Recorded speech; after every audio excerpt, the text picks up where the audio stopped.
Chapter 321 Tang Ya. Yuhao is everything to me. After hearing this answer, Bebe was completely stunned. What the hell is going on here? The Sun Moon Empire helped them ensure the continuation of their family's martial spirit inheritance. Is the Sun and Moon Empire really that kind?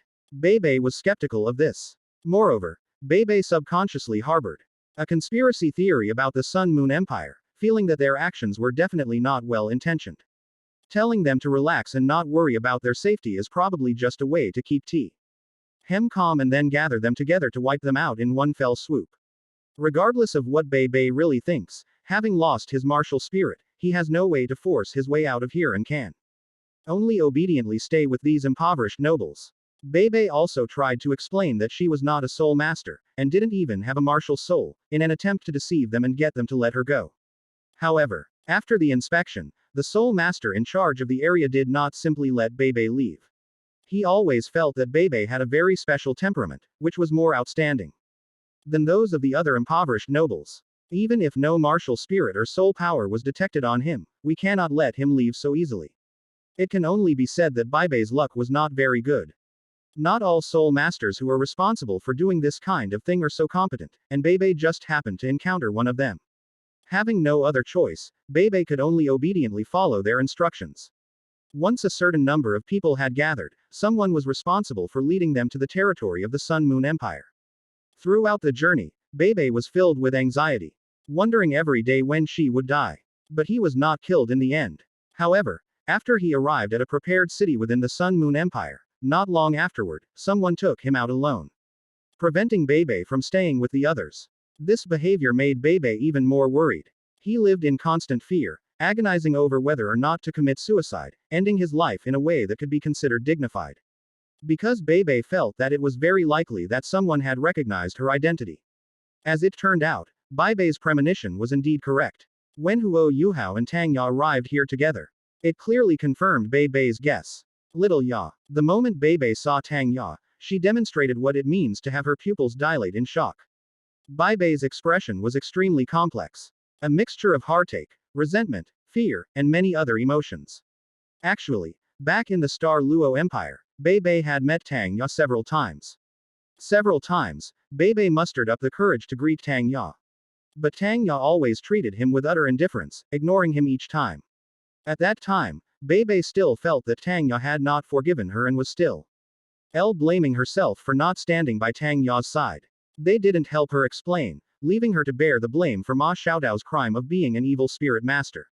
Even though Tang Ya extracted his martial soul with the dark blue silver grass, making it impossible for him to continue being a soul master, Bebe never resented Tang Ya. However, it wasn't until recently, when Tang Ya and Ma Xiaotao stood up to betray Shrek Academy and the Holy Spirit cult, that he realized these things might not be as simple as he had imagined. Now that Tang Ya is standing with Yuhao and is affectionately holding his arm, it further confirms some of Bebe's guesses.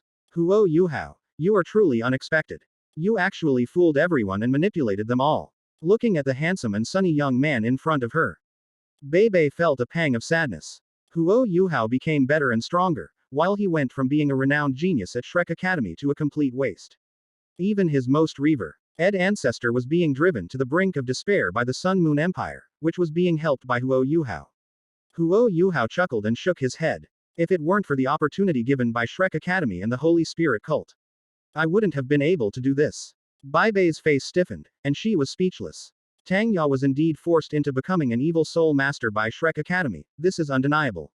But he really couldn't understand why Tang Ya and Yuhao had such a bad relationship, and she had even tried to kill him back then.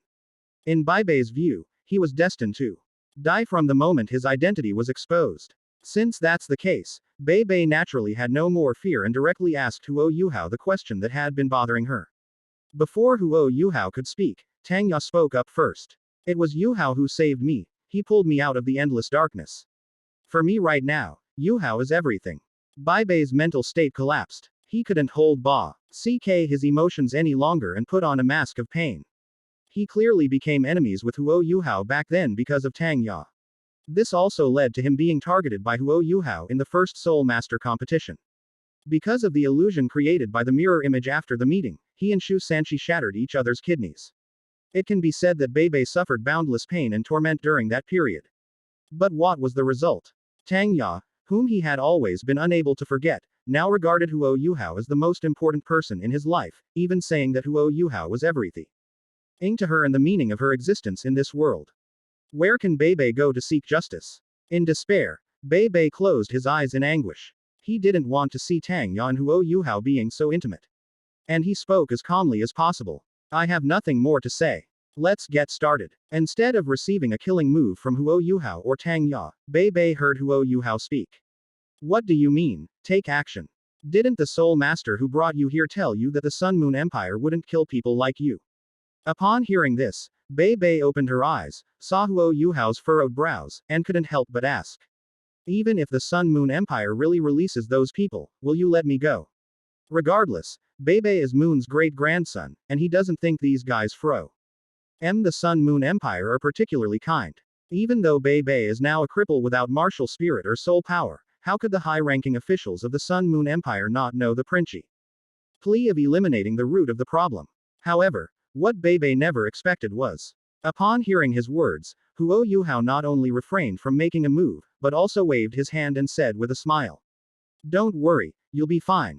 But we can't just let you go like this. After all, the golden sacred dragon martial soul possessed by your lineages, after all, a top-tier beast martial soul. Chapter 322 Breeding Pigs. Even empires have differences. Upon hearing Huo Yuhao's words, Beibei's heart skipped a beat, and a thought that was neither good nor bad surfaced in her mind. To verify whether her guess was correct, Beibei couldn't help but ask. What do you mean by that? Huo Yuhao glanced at Beibei with a smile. It means that the Sun Moon Empire will help you pass on the golden sacred dragon martial soul. So that your golden sacred dragon, which is inherited from Yu Shaogong's lineage, will not be lost. How about it? Aren't you happy to hear that? After all, the reason you escaped from the Haoshan Empire was precisely to ensure the golden sacred dragon martial soul could be passed down, wasn't it? As Huo Yuhao finished speaking, Beibei's face turned pale and then flushed. And she looked terrible. He understood. The Sun and Moon Empire indeed had no intention of killing him at this time, nor would it kill those impoverished nobles. On the contrary, the Sun and Moon Empire would treat them to good food and drink and try its best to meet their reasonable requests. They would even give them countless women to carry on their family line. It's no exaggeration to say that in the Douluo continent, martial spirits practically represent everything. Anyone who can become a noble will definitely have a decent martial spirit, and some may even have an exceptionally high quality. Once a martial soul mutation occurs, it's not impossible to become a super Douluo or even a limit Douluo. The Sun and Moon Empire clearly wanted them to contribute this bloodline. Those high-ranking officials of the Sun Moon Empire are treating these people like breeding pigs. Once their performance satisfies the Sun Moon Empire, we can do whatever we want with them. Thinking of this, Beibei looked at Huo Yuhao with a gloomy expression and said angrily. Huo Yuhao, what exactly do you guys want? Now that I'm in your hands, you can do whatever you want with me, but please. Just give me a quick death. I am a human being, not a boar you can manipulate at will. By the end, Beibei's face had turned red with anger, and his fists were already clenched tightly. He wished he could rush up and blow over this guy who, although he had a smile on his face, was repulsive to him. Seeing Beibei's disrespect towards Huo Yuhao, Tang Ya couldn't stand it anymore and glared angrily at Beibei. Don't push your luck. Let me tell you, letting you live is already a huge act of mercy from Yuhao. If you dare to speak to Yuhao like that again, I will definitely not let you off. Huo Yuhao gently patted Tang Ya's arm. Alright. Seeing this scene, Beibei felt as if she were about to break apart, her heart filled with pain. Beibei had very deep feelings for Tang Ya.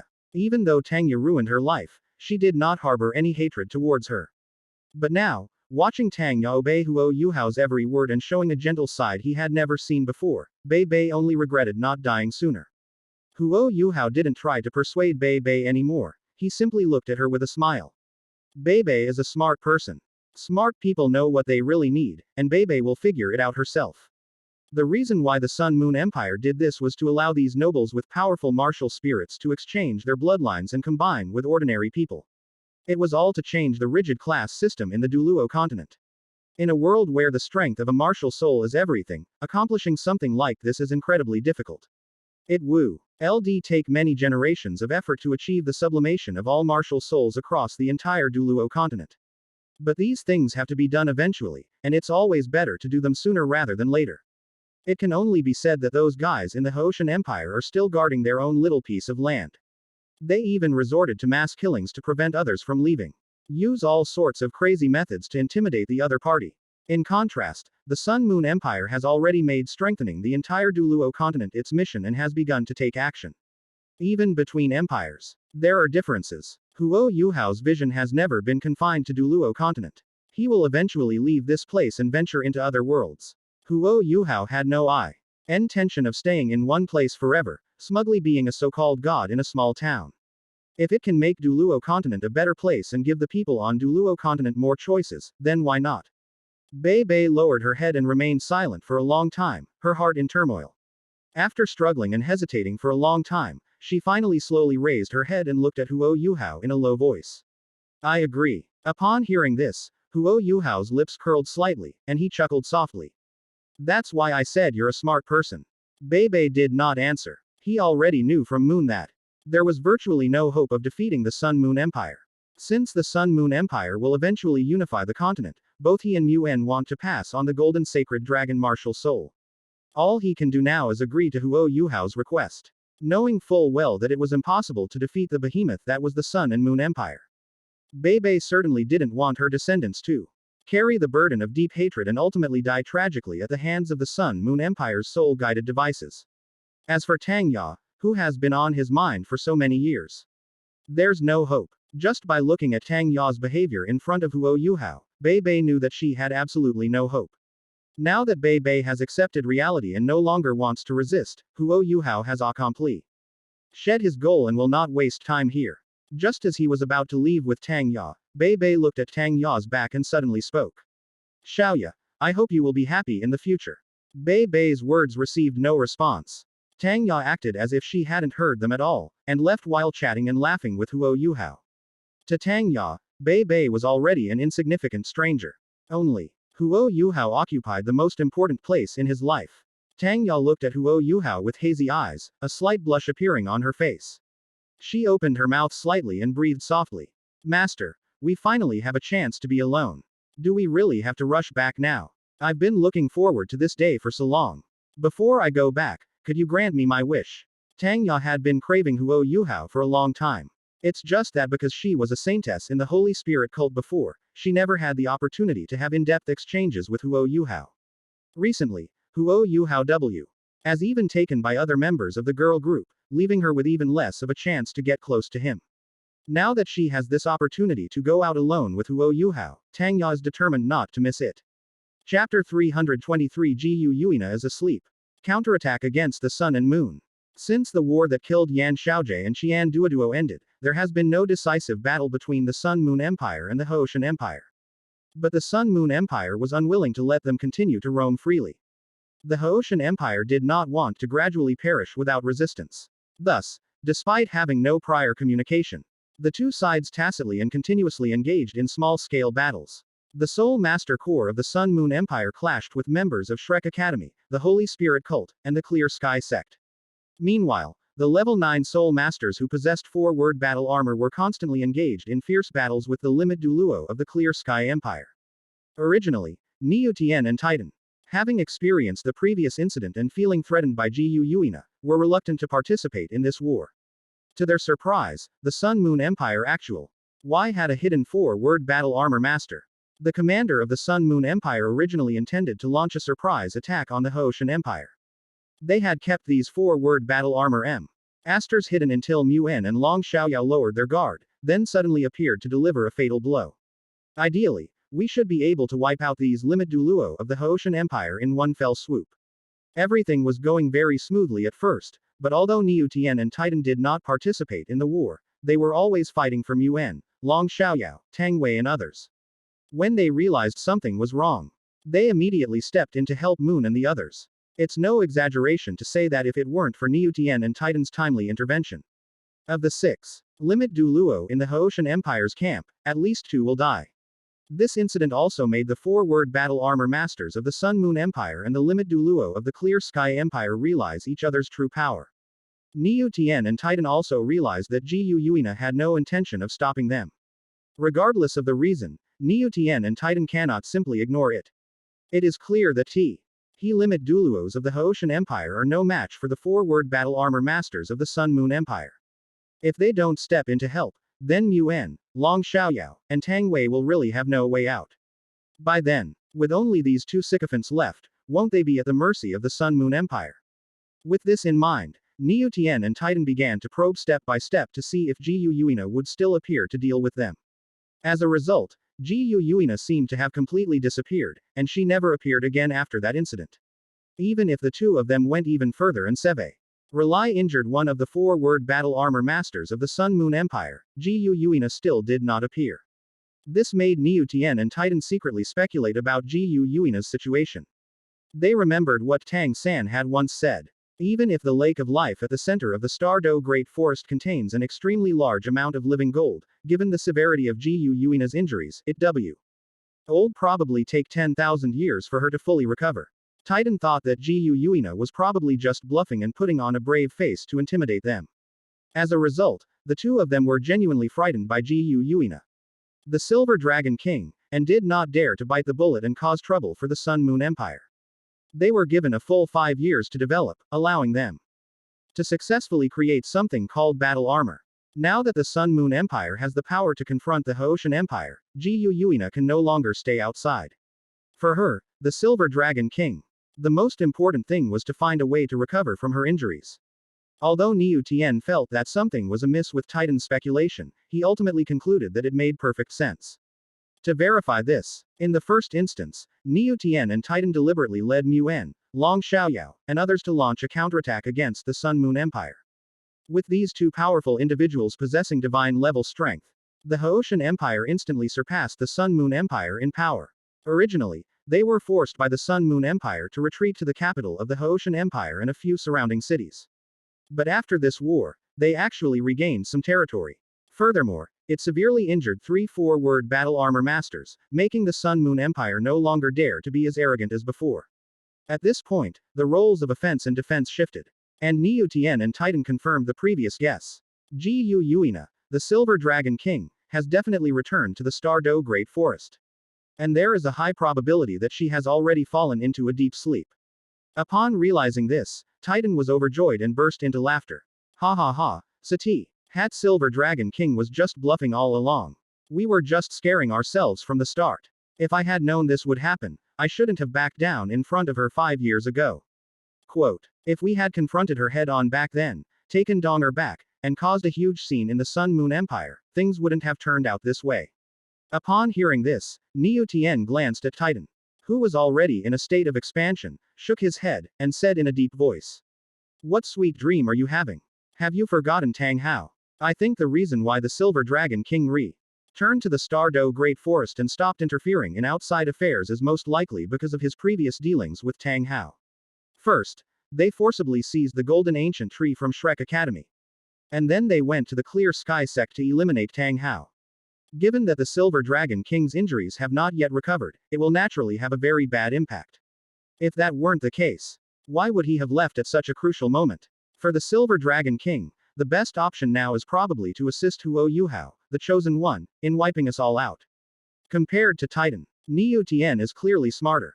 But it was precisely because of this that Niu Tian automatically conjured up a whole drama in his mind, using various so-called clues to rationalize Jiu Yuina's absence from the battlefield.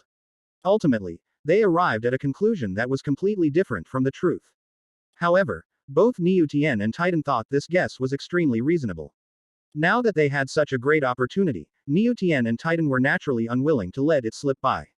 Their goal has always been to prevent the Sun Moon Empire from unifying the continent, to buy more time, and ideally, to hold out until the connection between the God Realm and the Douluo continent is restored. Only in this way can Tang San, who is far away in the God Realm, perform a mechanical descent and restore everything to normal. Previously, due to pressure from Jiu Yuina, Niu Tian and Titan had no choice but to stand by and watch. From their perspective, Jiu Yuina has now returned to the depths of the Stardow Great Forest and is now asleep. Naturally, they would lead the Haoshan Empire's alliance to counterattack the Sun and Moon Empire. Their war has begun once again. Chapter 324 Allies. Winning over ferocious beasts. The addition of Niu Tian and Titan made the Haoshan Empire more powerful than ever before.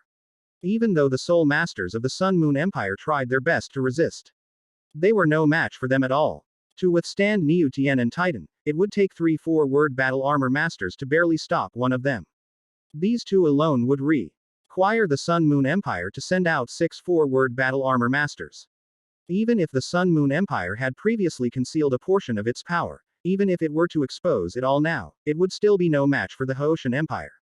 These guys from the Haoshan Empire were relentless in their pursuit of power, resulting in very heavy casualties for the Soul Master Legion of the Sun Moon Empire. Under these circumstances, Huo Yuhao led the girl group to participate in this war. Even so, it only reduced casualties to some extent, and was far from enough to achieve victory. It's worth mentioning that Huo Yuhao deliberately excluded Ji Yuina from the process in order to mislead Niu Tian and Titan. Clearly, neither of them had seen through Huo Yuhao's plan. This only reinforced their suspicions, causing Niu Tian and Titan to fight even harder when attacking the Sun Moon Empire. They wanted to try to bring down the Sun Moon Empire before Ji Yuina awoke. In this way, even if Ji Yuina really goes crazy and wants to eliminate them, at least it can be guaranteed that the Sun Moon Empire will not unify the Douluo continent. Under such circumstances, the Sun Moon Empire could only retreat step by step. Just like the previous Haoshan Empire. Not only did they withdraw from the territory of the Haoshan Empire, but they also gradually relinquished the areas they had previously occupied. There was no other way. After the offensive and defensive positions were reversed, they could only hope to buy time, preferably until Huo Yuhao and the geniuses of the girl group grew into top-tier powerhouses. It might seem unbelievable to place our hopes on these young people if we did it on other people. However, the talent shown by Huo Yuhao and the girl group members is enough to warrant their trust. However, to the dismay of the Sun Moon Empire, those guys from the Haoshan Empire were unwilling to give them such an opportunity. The Tang family of the Clear Sky sect only wanted to replace the Sun Moon Empire, unify the entire Douluo continent, and become the sole ruler. The evil spirit masters of the Holy Spirit cult, on the other hand, tried every means possible during the war, using all sorts of bizarre methods to enhance their power. Only Shrek Academy is somewhat better. Even the elders and students of Shrek Academy are now eager to completely defeat the Su-En Moon Empire and make it disappear from the Douluo continent forever. In an instant, the Sun and Moon Empire was truly on the verge of destruction. Faced with the Mad Haoshan Empire, a Soul Master proposed to take fixed Mount Soul Guidance cannonballs and perish together with the enemy. Some suggested that Emperor Shu Tianren, along with Huo Yuhao, the girl group, and other geniuses, should temporarily go into hiding. Even if the Sun Moon Empire is truly destroyed by the Haoshan Empire, with these geniuses around, they will at least have a chance to make a comeback. In response, the old Emperor of the Sun Moon Empire stated that he was willing to step forward and take full responsibility. Some people also said that if the Haoshan Empire really pushes them to a certain point, they will not mind resorting to a base exchange tactic. If they want to destroy the Sun and Moon Empire, then the Haoshan Empire can forget about continuing to exist. With nuclear-grade fixed-position soul-guided cannon shells, the Sun Moon Empire still has a chance to perish together with its opponent. At this critical moment of life and death, all the high-ranking officials of the Sun Moon Empire were pondering countermeasures. And almost no one chose to back down. Besides loyalty to the Sun Moon Empire, a large part of the reason was that those guys in the Haoshan Empire were simply too unreliable. If they truly win this war and make the Tang family the rulers of the Douluo continent, they will probably perish on their own very soon. There is no doubt that those idiots who have no exp Ariance in governing a country and whose minds are filled with the idea that the Clear Sky Hammer is the best in the world would actually do such a thing. Just as everyone was racking their brains for a solution, Huo Yuhao suddenly stood up and said, "Gentlemen, perhaps I can bring a powerful ally to this empire." As Huo Yuhao finished speaking, everyone present unconsciously turned their attention to this peerless genius. Kong Deming, as Huo Yuhao's teacher, looked at him and asked in a deep voice, "Are you serious, Yuhao?" Huo Yuhao nodded emphatically. "Of course it's true." Jing Hongshan, standing to the side, frowned. Although she wanted to believe Huo Yuhao, all the powerful figures on the Douluo continent were either in the Sun Moon Empire or in the Haoshan Empire. At a point like this, where can we find strong allies? However, adhering to Huo Yuhao's belief that things could always turn out unexpectedly, Jing Hongshan still asked, "Who are you referring to as an ally?" Huo Yuhao looked around and said in a deep voice, "The strong on the Douluo continent are not only us humans. The power of those ferocious beasts is in no way inferior to the top human experts. Upon hearing this, the scene erupted in an uproar. The high-ranking officials of the Sun Moon Empire were genuinely surprised that Huo Yuhao would bring up ferocious beasts, and they immediately began to discuss it amongst themselves. Even if those ferocious beasts are indeed extremely powerful, if it were the beast god DTN, ranked first among the 10 ferocious beasts, then even a 4W Ord battle armor master would be no match for DTN. However, the ferocious beasts would probably be overjoyed to see the war between the Sun Moon Empire and the Haoshan Empire, so how could they possibly help the Sun Moon Empire? The ferocious beasts weren't as easy to talk to as Huo Yuhao thought. Faced with everyone's doubts, Huo Yuhao didn't waste any words and stated directly. I am Veer. Why confident that I can win over the ferocious beasts to our Sun Moon Empire? As long as we resolve our grievances with the Soul Beast race after our victory and stop killing them as before. Huo Yuhao's words had a more serious impact than what had just happened. Everyone knows very well that as long as one is a soul master, it is impossible to avoid killing soul beasts. Because every 10 levels of soul power increase, you must acquire a soul ring to continue increasing your soul power. There is only one way to obtain a spirit ring, by killing a spirit beast. If there is even the slightest possibility that Huo Yuhao wants to win over the ferocious beasts to the Sun Moon Empire's side, his idea of stopping humans from killing soul beasts and hunting soul rings in this way can be described as wishful thinking and delusional. However, not everyone scoffed at Huo Yuhao's suggestion. Kong Deming, Jing Hongqian, and the others knew Huo Yuhao very well. They knew that he would never say such a thing unless he was extremely confident. Chapter 325 Divine soldiers descend from the sky, ferocious beasts arrive. Huo Yuhao knew that the high-ranking officials of the Sun Moon Empire around him were full of doubts and wanted to know what he meant by those words. Why was he so certain that he wanted to stop humans and spirit beasts from killing each other? After all, in their view, as long as soul masters continue to exist, the practice of killing soul beasts to hunt for soul rings will not stop. Huo Yuhao chose to keep this a secret for now, not revealing all his plans, but instead looking around before speaking. Everyone here should know my personality. They know that I won't do anything that harms others without benefiting myself, nor will I act irrationally on a whim. The reason I am so confident is because I have a better idea that will not only make soul masters stronger, but also make soul beasts an aid to soul masters. From now on, not only will we no longer need to hunt soul beasts to obtain soul rings, but soul beasts will even become our best partners. Huo Yuhao's words were like a bolt from the blue for these high-ranking officials of the Sun Moon Empire. They had never imagined that such a path could be taken. As the Grand Elder of the Sun Moon Empire and Huo Yuhao's teacher, Kong Deming naturally had to firmly support Huo Yuhao at this critical moment. If you can really do that, then I'll be the first to support you. Jing Hongqian, who was standing nearby, stood up and said, if we could change the way soul masters cultivate and make soul beasts their partners, that would be the best thing ever. I support it too. Yi Yulin's words were very brief and to the point, expressing her opinion concisely and clearly. Saying that several of the major figures of the Sun Moon Empire had stood up to support Huo Yuhao. Although the others remained skeptical of Huo Yuhao's statement, they had no choice but to agree firmly in the current situation. I agree with Huo Yuhao's proposal. I agree. Me too. Seeing that no one objected, Shui Di and Di Choer, who were also in the conference room, breathed a sigh of relief at the same time. Even though they know that it will be very difficult to actually accomplish this, and there will be many troublesome problems to face later. But in any case, we've made a very good start. And as long as we follow Huo Yuhao's plan, we will definitely succeed in the end.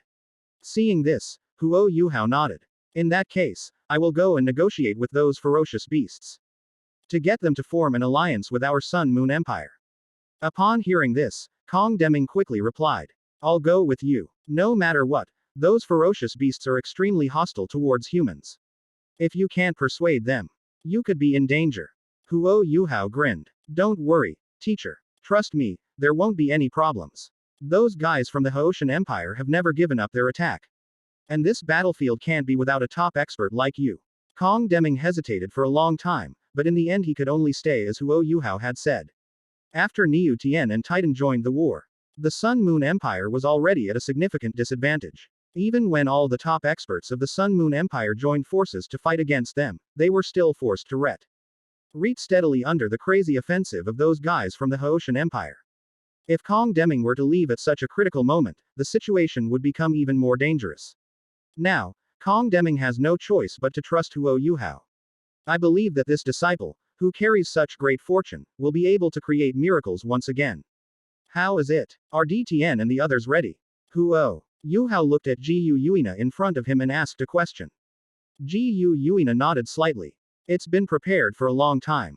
When they learned that they would be involved in this war, helping Sun Moon Empire against the Haoshan Empire, did they ever consider refusing? Upon hearing this, Gu Yuina couldn't help but roll her eyes. How could there be no objections? It should be understood that for those ferocious beasts, no matter how intense the war between the Sun Moon Empire and the Haoshan Empire was, they would only applaud and cheer. Even for radicals like Shang Jun, he was thinking of waiting until the Sun Moon Empire and the Haoshan Empire were both exhausted, then letting the ferocious beasts bring out the soul beast race to destroy all of humanity. Countless years have passed, and the grudge between humans and spirit beasts has long since seeped into their very bones. In other words, Gu Yuina only managed to make the ferocious beasts obey her because of her status as the Silver Dragon King, the ruler of all soul beasts. Of course, not all ferocious beasts objected to this order. Just like DTN was considering the entire soul beast race, rather than killing humans to vent his anger. If they really lead the soul beasts to destroy humanity, those guys in the god realm will definitely not let them off the hook. Moreover, Gu Yuina herself has guaranteed that this is the best opportunity to change the fate of their soul beast race. Once missed, it may never come again. According to Gu Yuina's description, if humans and soul beasts could really coexist peacefully on the Douluo continent, then DTN would have no complaints about joining forces with the Sun Moon Empire. It can only be said that in the matter of changing the fate of the soul beast race, DTN, the beast god, may be even more hardworking than Gu Yuina. Seeing that Gu Yuina indicated that nothing unexpected would happen, Huo Yuhao felt relieved. He immediately expressed his opinion. Then get ready. Those guys from the Haoshan Empire are getting restless and want to finish the job in one fell swoop and destroy the Sun Moon Empire. When the Sun Moon Empire is completely unable to hold on, then let the ferocious beasts descend and fight alongside the Sun Moon Empire against those guys from the Haoshan Empire.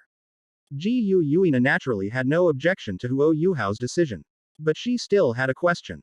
So what should we do with Niu Tian and Titan? Upon hearing Gu Yuina's question, Huo Yuhao's lips curled up slightly, and he chuckled softly. We still need you. However, this time, dealing with Niu Tian and Titan doesn't require your personal involvement, we just need to borrow your strength. As it turns out, Huo Yuhao had a thorough understanding of the mentality of those guys from the Haoshan Empire. Just as he had predicted, Niu Tian and Titan indeed adopted a posture of decisive battle, leading Mu En, Long Xiaoyao, Tang Wei, and others, intending to completely destroy the Sun Moon Empire.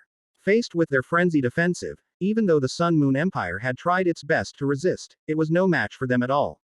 A sense of despair settled in the hearts of everyone on the Sun Moon Empire's side. Just as Kong Deming and Jing Hongchen were about to launch the previously planned Fire Seed project, Wen Shu Tianren, Huo Yuhao, Xiao Hongchen, and the members of the girl group, as the last hope of the Sun Moon Empire, escaped this war. But suddenly, divine soldiers descended from the sky. The ferocious beasts have truly appeared on this battlefield. Chapter 326 Useless, Snow Empress's identity revealed. The sudden appearance of the Soul Beast army shocked both the Sun Moon Empire and the Haoshan Empire, giving them quite a fright. Especially when they saw several terrifying ferocious beasts ahead of the Soul Beast army, the top experts were somewhat better off, but the weaker ones were already trembling with fear. What's going on? Why are soul beasts here? A beast tide? Is there a beast tide? But why now of all times? Perhaps these soul beasts know the importance of this war and want to take this opportunity to destroy us humans and occupy the Douluo continent. The sudden appearance of this army of soul beasts sparked various speculations among the people present. Those high-ranking officials of the Sun Moon Empire who knew why Huo Yuhao had left couldn't help but have a guess in their hearts. Could it be that Huo Yuhao really managed to persuade these ferocious beasts?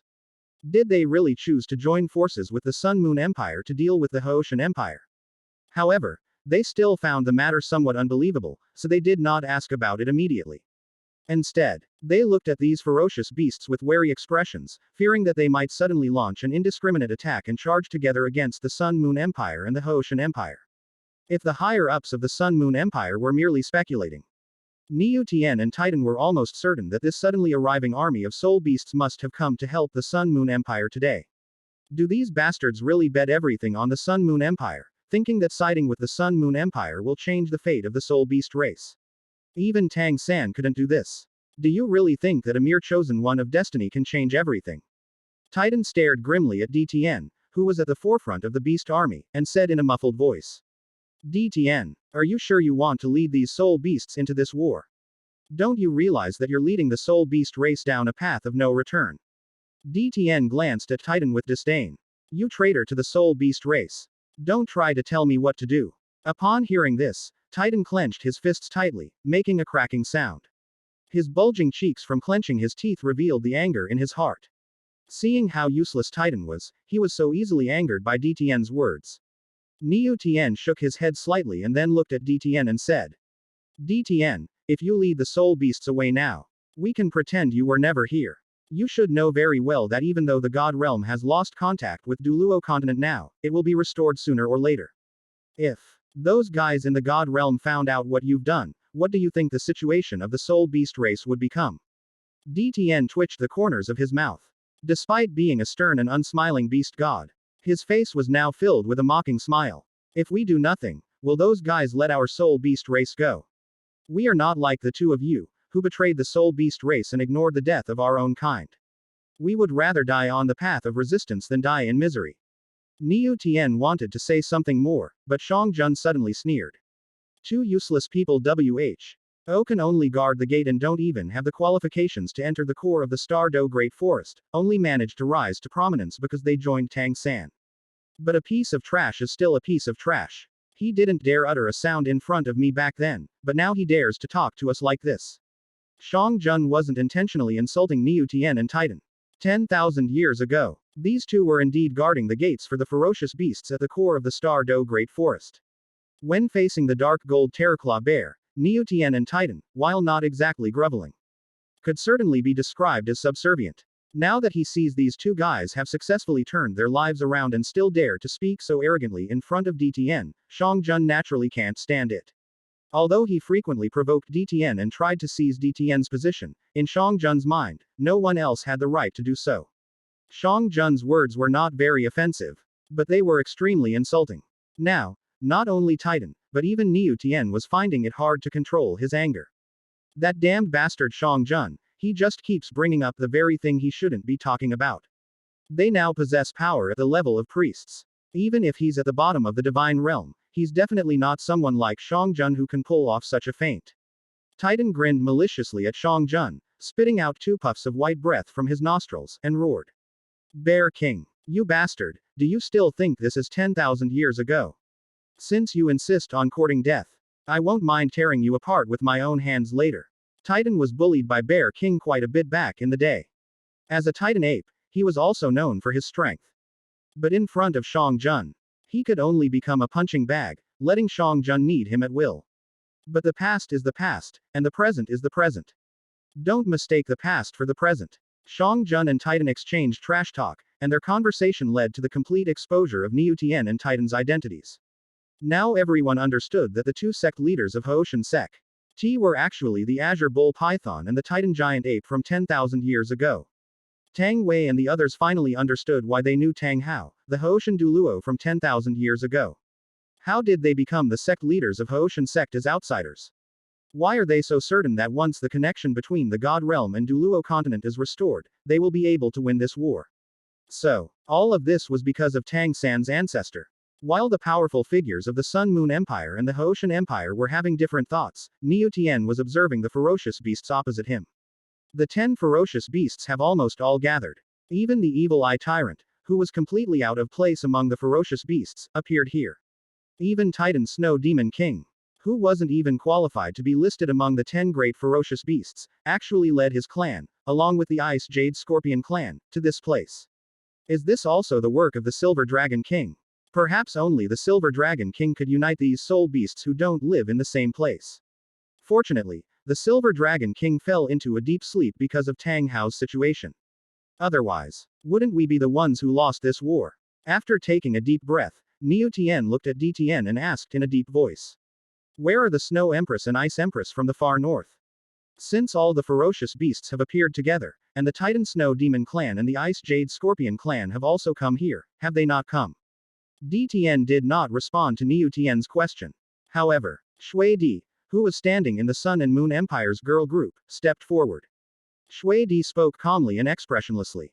I'm right here. Chapter 327 The War Begins. Niu Tian's Revenge. As Shui Di finished speaking, everyone's gaze involuntarily shifted to her. The Snow Empress no longer concealed herself, unleashing the aura of the Ice and Snow Maiden. Ranked third among the 10 great ferocious beasts. Upon realizing the Snow Empress's true identity, both the high-ranking officials of the Sun Moon Empire and the powerful figures of the Haoshan Empire were stunned. They truly never expected that Huoning Shui, this peerless genius with the ultimate ice and snow martial soul, would actually be the legendary Snow Empress. In particular, Shui Di's teacher experienced a pupil dilation phenomenon. However, before they could fully process this shocking news, Yuhao suddenly appeared, and the Ice Emperor with green twin tails also emerged from his sea of consciousness. The moment the Ice Emperor was seen, a commotion broke out at the location of the Ice Jade Scorpion clan. King Hayote tried his best to appear calm and collected, GE.NTLY pressing down on his hand to calm down all the excited Ice Jade Scorpions. Everyone's numb now, although they didn't know why Ice Emperor could walk out of Yuhao's body. But they also instantly realized that Yuhao and this Ice Emperor definitely had a relationship that they could hardly imagine. Not to mention Shui Di, who has always known herself as Huoning Shui, and has called Yuhao brother all these years, showing that they have an extremely close relationship. So, is this why Yuhao was so confident that he could persuade the ferocious beasts to form an alliance with the Sun Moon Empire? Not to mention the high-ranking officials of the Sun Moon Empire, even Niu Tian, Titan, and the ferocious beasts like DTN and Shangjun were completely unprepared for things to turn out this way. The Evil Eye Tyrant, ranked second among the ferocious beasts, couldn't help but snort coldly upon seeing this. He originally thought that the Snow Empress and the Ice Empress were not involved, and that Emperor Tien and the Silver Dragon King were deceiving him. But it turns out that this is the case. In fact, when DTN first approached the Evil Eye Tyrant and asked him to join the ferocious beasts in this war, the Evil Eye Tyrant refused without hesitation. DTN didn't say much about it, but simply explained the reasoning to him in a friendly manner. However, the Evil Eye Tyrant, despite being brutally beaten, refused to back down and refused to bow down to DTN no matter what. Having no other choice, DTN could only trouble Gu Yuina to step in. As it turns out, the Evil Eye Tyrant is actually quite easy to talk to in certain situations. After sensing Gu Yuina's terrifying power, the Evil Eye Tyrant readily agreed to her request. He stated that as a member of the Soul Beast race, he had an unshakable responsibility to participate in this war that would change the fate of the Soul Beast race. It should be noted that the Evil Yi Tyrant had always denied being a soul beast. His quick change of heart in front of Gu Yuina surprised even DTN. Is this a transformation or a retraining? Niu Tian couldn't quite figure out Shui Di's situation. He knew very well that soul beasts could not become human after more than 100,000 years.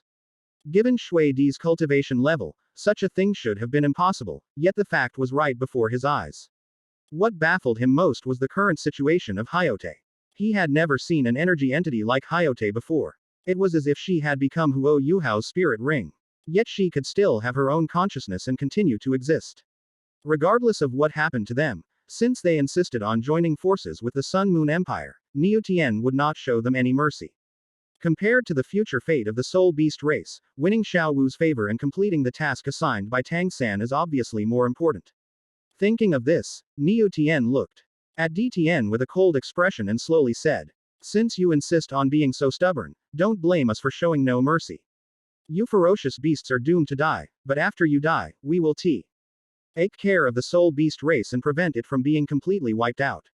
This is the last thing we will do for the Soul Beast race." Upon hearing this, DTN snorted coldly. "Stop trying to glorify yourselves. If caring for the Soul Beast race were like this, the Soul Beasts would have been wiped out long ago. Enough talk. Let's start the war." DTN turned to look at Kong Deming and said, "For the sake of Yuhao, the Chosen One, our Soul Beast race is willing to trust your Sun Moon Empire this once. We hope you won't let us down." Upon hearing this, Kong Deming replied decisively, "Our Sun Moon Empire will never betray our allies. After this war ends, the Sun Moon Empire will do everything in its power to fulfill those conditions. DTN nodded and said nothing more.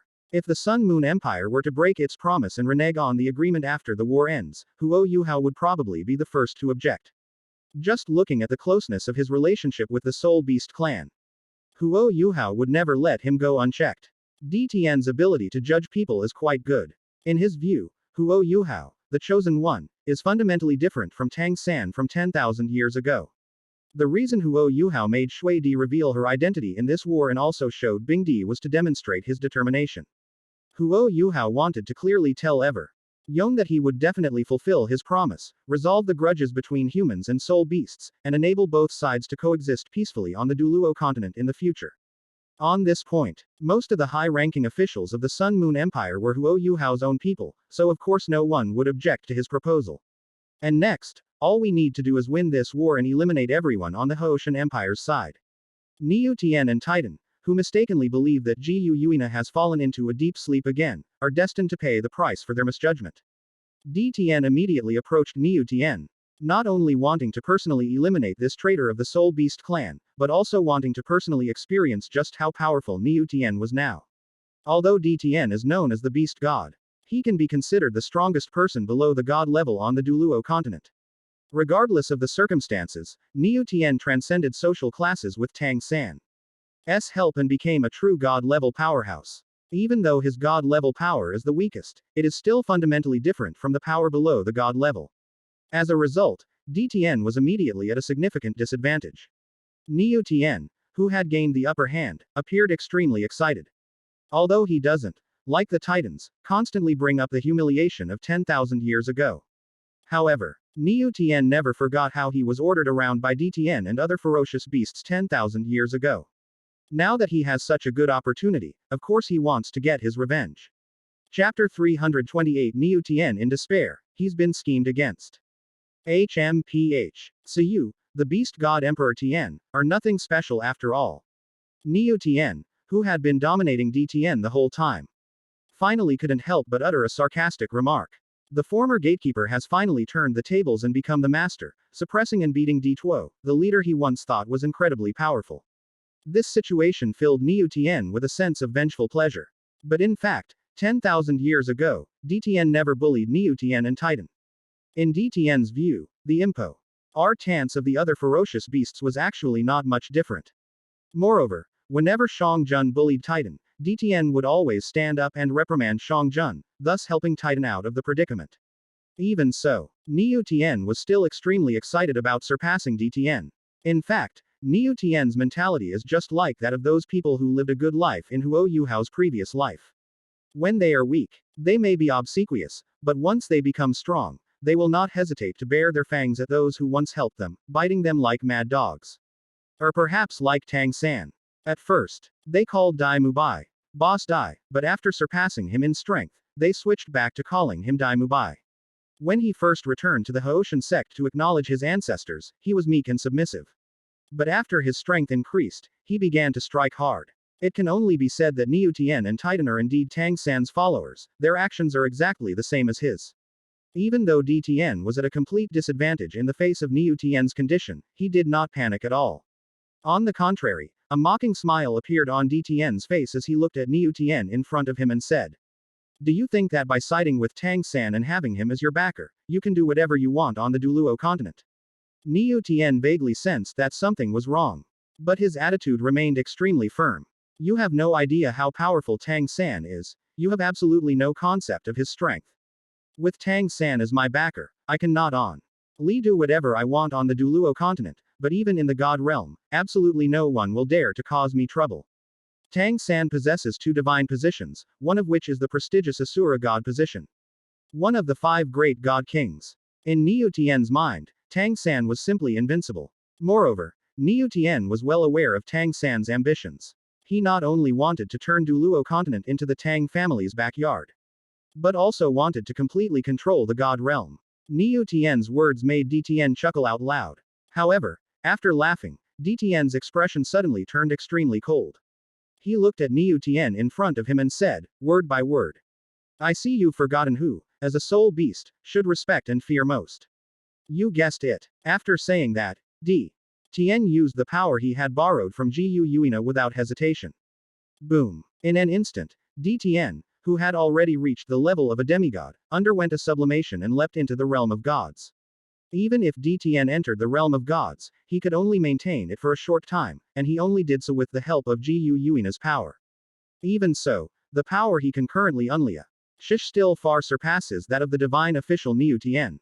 Feeling the oppressive aura emanating from D. Tien, Niu Tien trembled from the depths of his soul, fear rising in his heart, and he suddenly felt as if he could smell the breath of death. No. Impossible. How could this be? This is impossible. Even if Jiu Yuina's injuries didn't worsen after her battle with Tang Hao, she would definitely fall into a deep sleep. But why was he able to lend D. Tien his power? Why could D. Tien also enter the divine realm that he was so proud of? D. Tien chuckled softly, feeling the powerful force within his body, and wished he could roar to the heavens. Impossible. What's impossible about it? So what if you've joined Tang San's side? Even if you and the Titan giant ape have crossed the realm of gods, aren't you still just the weakest priest-level beings? What right do you have to speak so arrogantly in front of me? What gives you the audacity to disregard the Lord's words? To be honest, it's just that their soul beast race is not favored by the god realm. The divine realm not only forbids soul beasts from becoming gods, but also tries every means to suppress them. Otherwise, with D. Tien's talent and comprehension, he would have easily become a god long ago.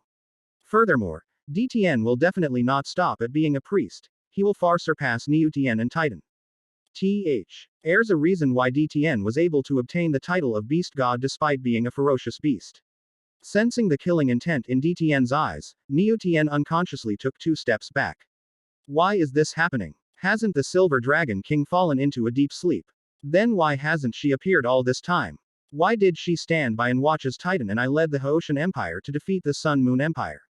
Yet remained indifferent. This is impossible. Absolutely impossible. Seeing Niu Tien's reaction, D. Tien's contempt for him deepened.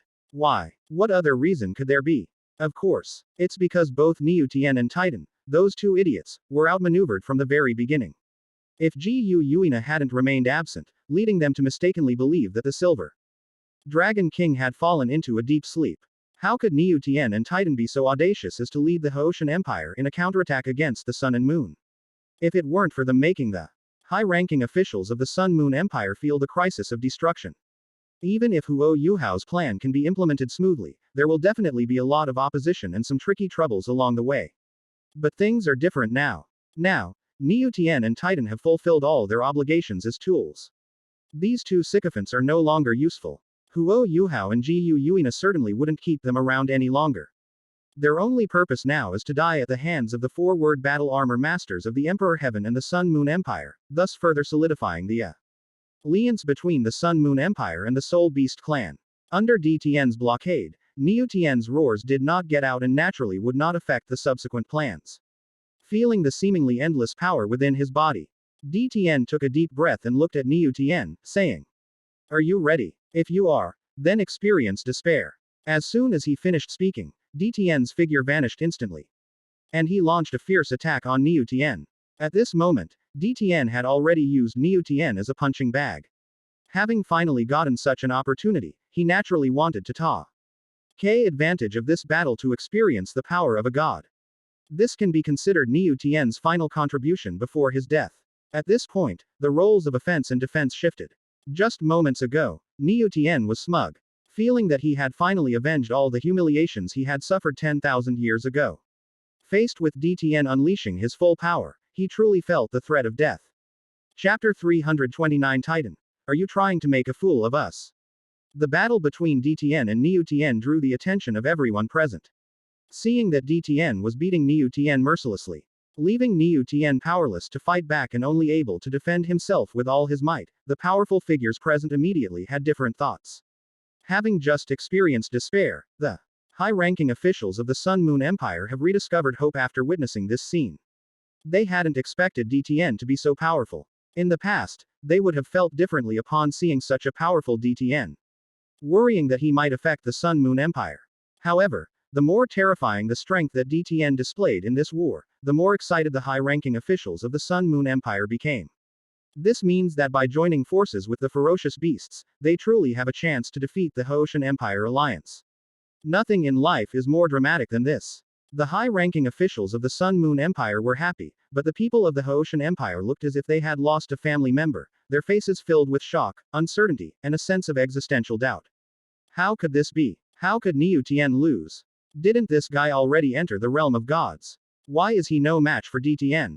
Although DTN has the title of Beast God, his strength is only slightly stronger than that of a limit Douluo. Could it be that he has also crossed that threshold? Damn it, why did UTN have to mess up at such a crucial moment? Quote.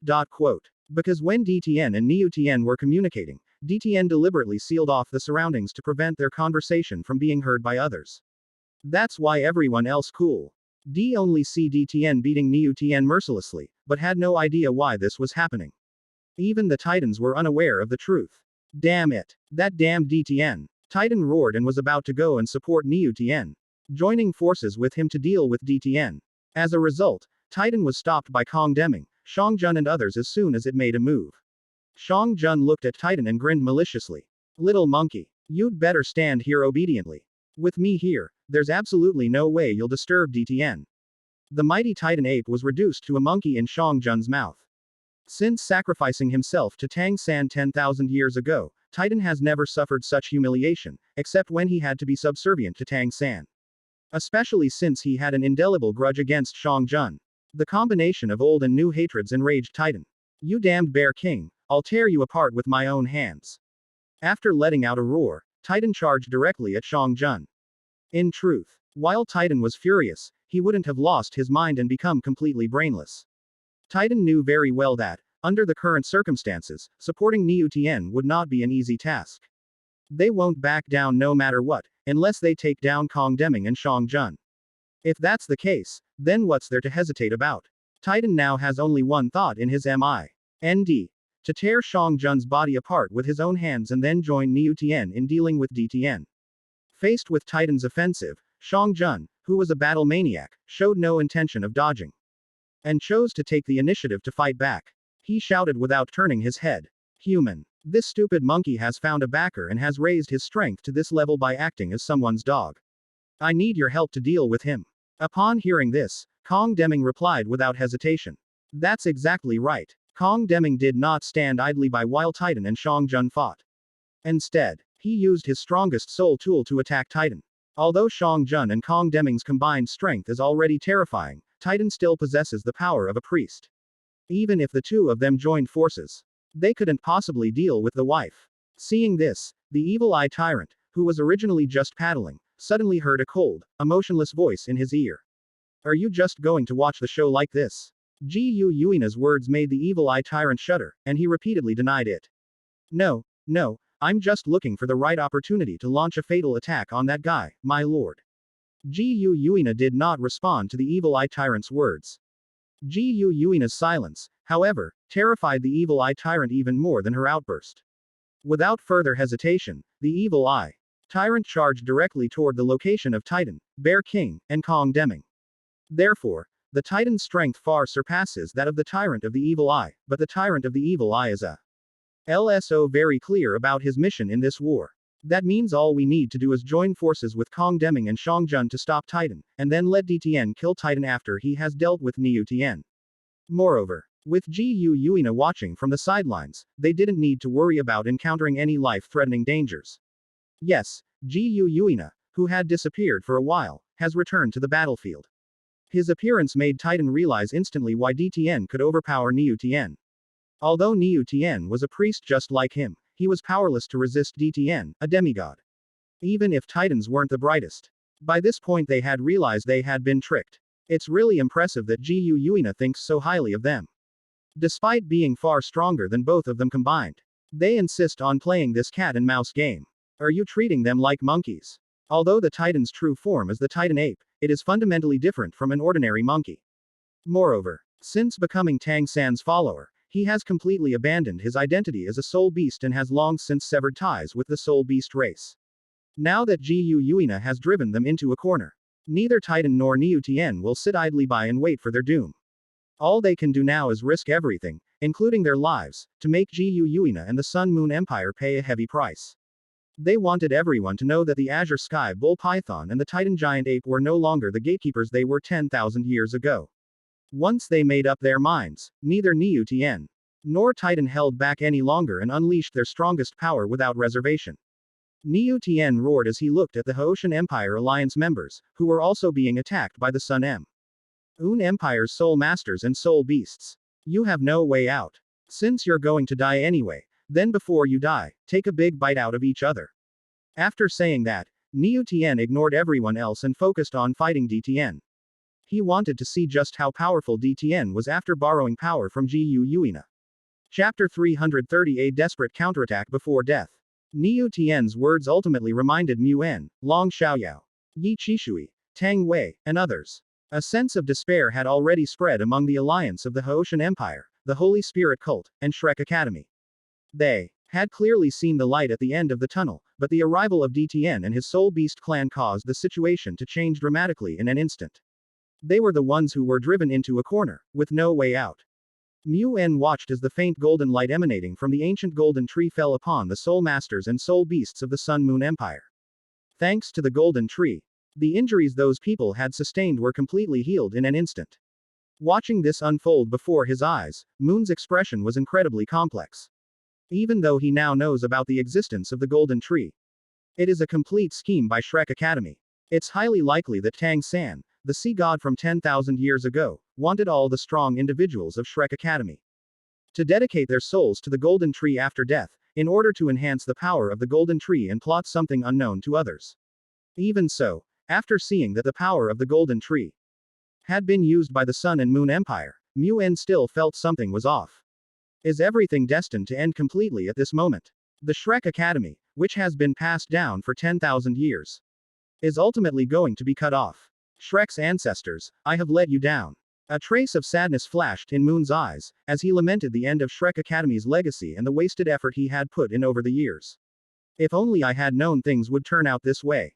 Even if his battle with Dubisi caused irreparable damage to his body, he would never relinquish his power. Shua, Enzi and Yan Xiaojie and others not only failed to live up to his trust. Instead, it caused him and Shrek Academy to suffer a crushing defeat. In the final moments of his life, Moon was filled with remorse. I hate myself for having hoped that these guys would change when I knew they were unreliable. Why didn't they have the resolve to expel Xuanzi, Yan Xiaojie, and other good-for-nothings who know better than them from the Sea God Pavilion back then? If it weren't for their hard work, Shrek Academy wouldn't have collapsed in such a short time, right? Muan let out a long sigh and looked at the four-word battle armor master in front of him, speaking softly. Let the name of Dragon God Douluo Muan shine one last time. In any case, the outcome is already irreversible, and he has already let BB leave. Even if he dies in this war, the lineage of the Golden Holy Dragon can at least continue to be passed down. Undeterred, Moon prepared for one last, exhilarating battle, hoping to end his life in glory. Moon wasn't the only one with this idea. Just like Muan now, Long Xiaoyao and Yi Qishui, knowing that they could not possibly survive, did not choose to retreat or run away. But were determined to fight to the death with the soul masters and ferocious beasts of the Sun Moon Empire. Yi Qishui had already said that she would rather die a glorious death than die a miserable one. This war, which brought together the strongest warriors of the entire Douluo continent, undoubtedly provided Yi Qishui with the best stage. As for Long Xiaoyao, his only descendant, Yan Xiaojie, had already been killed by Qian Duoduo. If Yi Qishui were in the hands of these people, then there would be no point in him living. It's no exaggeration to say that Long Xiaoyao was initially full of unrestrained freedom. However, ever since he met Yi Qishui, Long Xiaoyao's remaining life has been defined by only 3 words, Yi Qishui. Of course, one could say that Long Xiaoyao was undoubtedly a sycophant, but for him, wasn't he also enjoying it? Tang Wei and the other elders of the Haoshan sect were unwilling to die just like that. They finally broke free from their ancestral sept of seclusion and successfully established the Haoshan Empire on the Douluo continent as members of the Tang family. They had already seen the hope of replacing the Sun Moon Empire and becoming He supreme ruler of the Douluo continent. The arrival of the Soul Beast clan shattered their hopes, which Tang Wei and the others found impossible to accept. In this state of despair, the Tang family descended into a final frenzy. Tang Wei led a group of elders from the Haoshan Empire in a desperate counterattack against the Sun Moon Empire and the Soul Beast clan. He kept shouting slogans. Quote, "Kill all those damned Sun Moon Empire soul masters, and those lowly soul beasts. Only we, the Tang family, are the true masters of this continent. Want to rebuild the Tang family's glory? If so, then charge up and kill these bastards." Quote, Tang Wei tried every means to incite the Tang family members to rush forward regardless of everything.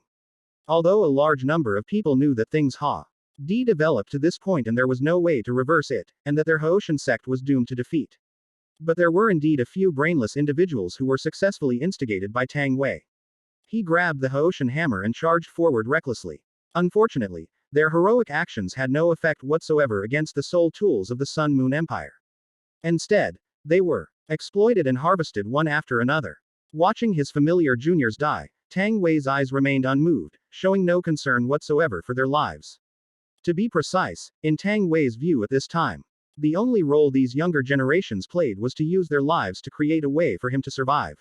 He used their lives as bait to draw the attention of the Sun Moon Empire and the Soul Beast clan, giving him the chance to escape. Even the other two elders, who were also Limit Douluo, had been treated as mere expendable resources by Tang Wei. Tang Wei kept telling them that he would fight the Sun Moon Empire and the Soul Beast clan to the death. Even if I die, I will not dishonor the Tang family's honor before I die. Even though their Haoshan sect has been in seclusion for thousands of years. His original intention in being born was to become the ruler of the Douluo continent. Even if they ultimately fail, they must never lose the fighting spirit of the Clear Sky Hammer. It can only be said that Tang Wei is quite capable of inciting others to their deaths. Even the two elders at the Limit Douluo level didn't realize Tang Wei's true intentions at all. Upon seeing that the two men had used the Haoshan sect's explosive ring technique and were fighting desperately against the enemy, Tang Wei did not hesitate for a moment and immediately fled into the distance. I will not let you down. With me here, the Tang family's legacy and the Clear Sky Hammer will never be severed. Just when Tang Wei thought he had a chance to escape, the Snow Empress, in her icy, snowy form, directly blocked his path. Chapter 331 No Progress in 10,000 Years. Laugh. A whooshing sound rang out as a sharp sword aura slashed towards Tang Wei, seemingly aiming to cut he Grand Elder of the Haoshan sect in half at the waist. Faced with this sudden attack, Tang Wei's pupils contracted slightly, his heart skipped a beat, and fear filled his mind. Before he could think further, he swung the Haoshan hammer in his hand and smashed it down on the sword energy. Boom! The Haoshan hammer and the sword energy collided, unleashing a deafening roar that shook the heavens. The impact of their collision swept across the entire area in the blink of an eye. Even though Tang Wei is the Limit Douluo standing at the pinnacle of the entire Douluo continent, Shui Di is the Ice and Snow Maiden. Ranked third among the 10 great ferocious beasts. Even though she has transformed into human form, the Snow Empress, with the support of various methods, can still unleash power that, while not as great as that of a Limit Douluo, is still impossible to ignore. Tang Wei could clearly see that the powerful members of the Haoshan Empire alliance were dying one after another, being eliminated by the combined efforts of the Soul Masters of the Sun Moon Empire and the ferocious beasts of the Soul Beast race.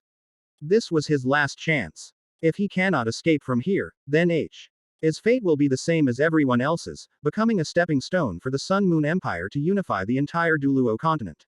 Tang Wei didn't want to die, he just wanted to live well and, ideally, to ensure the continuation of the Tang family and the Clear Sky Hammer through his own efforts. That is why Tang Wei had no intention of getting entangled with Shui Di at this moment. The Grand Elder of the Haoshan sect glared angrily at the Snow Emperor and roared. Get out of my way. Tang Wei wielded the Haoshan hammer in his hand, unleashing the strongest power he had ever possessed. Attempting to knock back the Snow Empress with a single blow and then seize the opportunity to escape the scene. However, facing Tang Wei's offensive, Shui Di not only did not try to dodge, but threw herself into Huo Yuhao's arms and unleashed her martial soul fusion skill with Huo Yuhao, who was already prepared. It's no exaggeration to say that with the power Huo Yuhao and Shui Di currently possess, after unleashing their martial soul fusion skill, they can't guarantee they'll be able to kill a Limit Douluo. But it won't be that easy for Tang Wei to defeat them. In her martial soul fusion skill state, Shui Di flipped her wrist, and the ice soul sword, gleaming with sharp light, slashed upwards, directly piercing the Haoshan hammer. When Huo Yuhao reminded Shui Di that there was no need to rush to try to defeat Tang Wei, it would be enough to simply block his attacks and prevent him from leaving. In the current situation, if Tang Wei's progress is slowed down by them, he is bound to lose his composure. At that point, all we need to do is seize the weakness that Tang Wei reveals, and we'll have a great chance to kill this limit Douluo with a single blow. As it turned out, Huo Yuhao's prediction was indeed correct. Seeing that he was unable to defeat Huo Yuhao and Shui Di, who were in the state of martial soul fusion skill. And with their obstruction, he had no chance to escape. Coupled with the constant wails coming from all around and the familiar faces dying one after another, Tang Wei couldn't help but feel anxious. Tang Wei was well aware of his current situation. If this drags on any longer, and once the four-word battle armor masters of the Sun Moon Empire and the ferocious beasts of the Soul Beast clan are free to attack, then he will truly face certain death. Thinking of this, Tang Wei's face twisted into a ferocious grimace. He could no longer care about anything else and immediately unleashed his strongest power, beginning to use the Ocean sect's most powerful technique, ring explosion. Even knowing that using the exploding ring would leave him in a weakened state. But Tang Wei had no other choice but to take this last gamble. However, what he didn't notice was that after he used the exploding ring technique, Shui Di's eyes suddenly became somewhat strange. Brother, does this guy not know what happened in the previous Soul Master competition? He actually dared to use the exploding ring in front of you. Is he just asking for death? Upon hearing this, Huo Yuhao couldn't help but chuckle. It can only be said to these guys from the Haoshan sect truly deserve to be from the same lineage as Shrek Academy. Just like Shrek Academy, the people of the Clear Sky sect only want to live their lives embracing tradition. Even after 10,000 years, they have not created any new moves. The chaotic cloak hammer technique and the exploding ring technique are still the Haoshan sect's most treasured skills. Even though they had reached the limit Douluo level, their minds remained rigid, and they were unwilling to make any innovations. With the likes of Haoshan sect and Shrek Academy, how could they possibly not perish if they still dared to dream of replacing the Sun Moon Empire? While Shui Di kept wielding her Ice Soul Sword to defend against Tang Wei's frenzied attacks, Huo Yuhao also used his self-CR. Eated Soul Skill. Mirror Flower Water Moon. Tang Wei, whose mind was preoccupied with finding a way to escape, was completely unaware that he had fallen into the illusion woven by Huo Yuhao. It can only be said that no matter how much Tang Wei struggles, it is destined to be in vain. From the moment they led the Haoshan sect to abandon its reclusive philosophy and created the so-called Haoshan Empire, the fate of these Tang family members was already sealed. However, just like we treated Bebe before. Regardless, the Clear Sky Hammer is also known as the strongest weapon spirit. Even if Huo Yuhao felt that the title was undeserved, it would still be a good thing for Douluo continent if the Clear Sky Hammer could continue to be passed down. Therefore, while destroying the Haoshan Empire and shattering the Tang family's ambitions, Huo Yuhao will also leave some members of the Tang family behind, to become breeding machines like Bei, with no freedom for the rest of their lives. However, Huo Yuhao felt that if he were to express his thoughts now, a large portion of the people in the Haoshan sect might defect on their own initiative. After all, it's better to live than to die now. Even if this way of living is somewhat humiliating, they are absolutely unwilling to give up hope of survival. Just as Huo Yuhao was manipulating Tang Wei's fate, bringing this grand elder of the Haoshan sect to his end, the powerful figures of the Haoshan Empire were also facing their doom. They were no match for the Sun and Moon Empire to begin with. They only gained the upper hand because of Niu Tian and Titan. Now that Niu Tian and Titan can't take care of them at all, they are naturally in a desperate situation. Furthermore, to prevent any further accidents and to stop He's guys from pulling in powerful reinforcements from who knows where, the Sun Moon Empire and the Soul Beast clan showed no mercy. Their goal was to eliminate everyone in the shortest possible time. Chapter 332 Muan, Long Xiaoyao.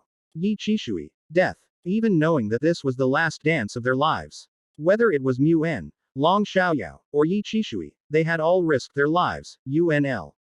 Yishing the strongest power they had seen in hundreds of years. Even so, when faced with the combined attack of the Sun Moon Empire's Soul Masters and the ferocious beasts of the Soul Beast clan, the Y still fell into an absolute disadvantage. Under the combined attack of the Soul Masters and the ferocious beasts, Muan, Long Xiaoyao, Yi Qishui, and the others were forced to retreat in defeat, completely powerless to fight back.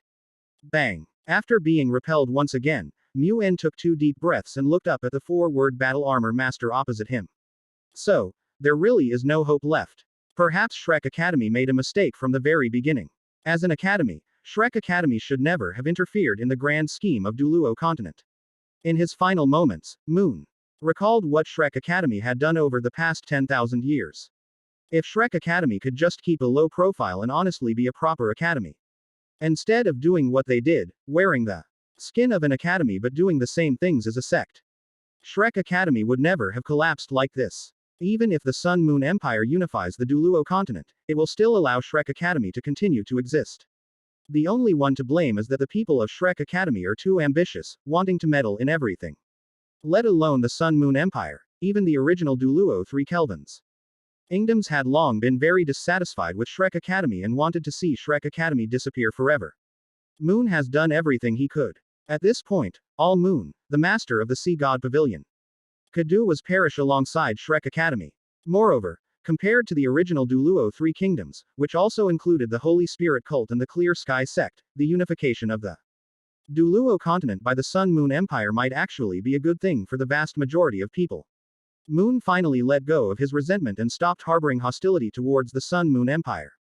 Even though Shrek Academy was destroyed by them, he abandoned the idea of burning his own life force and soul power to fight the opponent to the death and take several powerful people with him.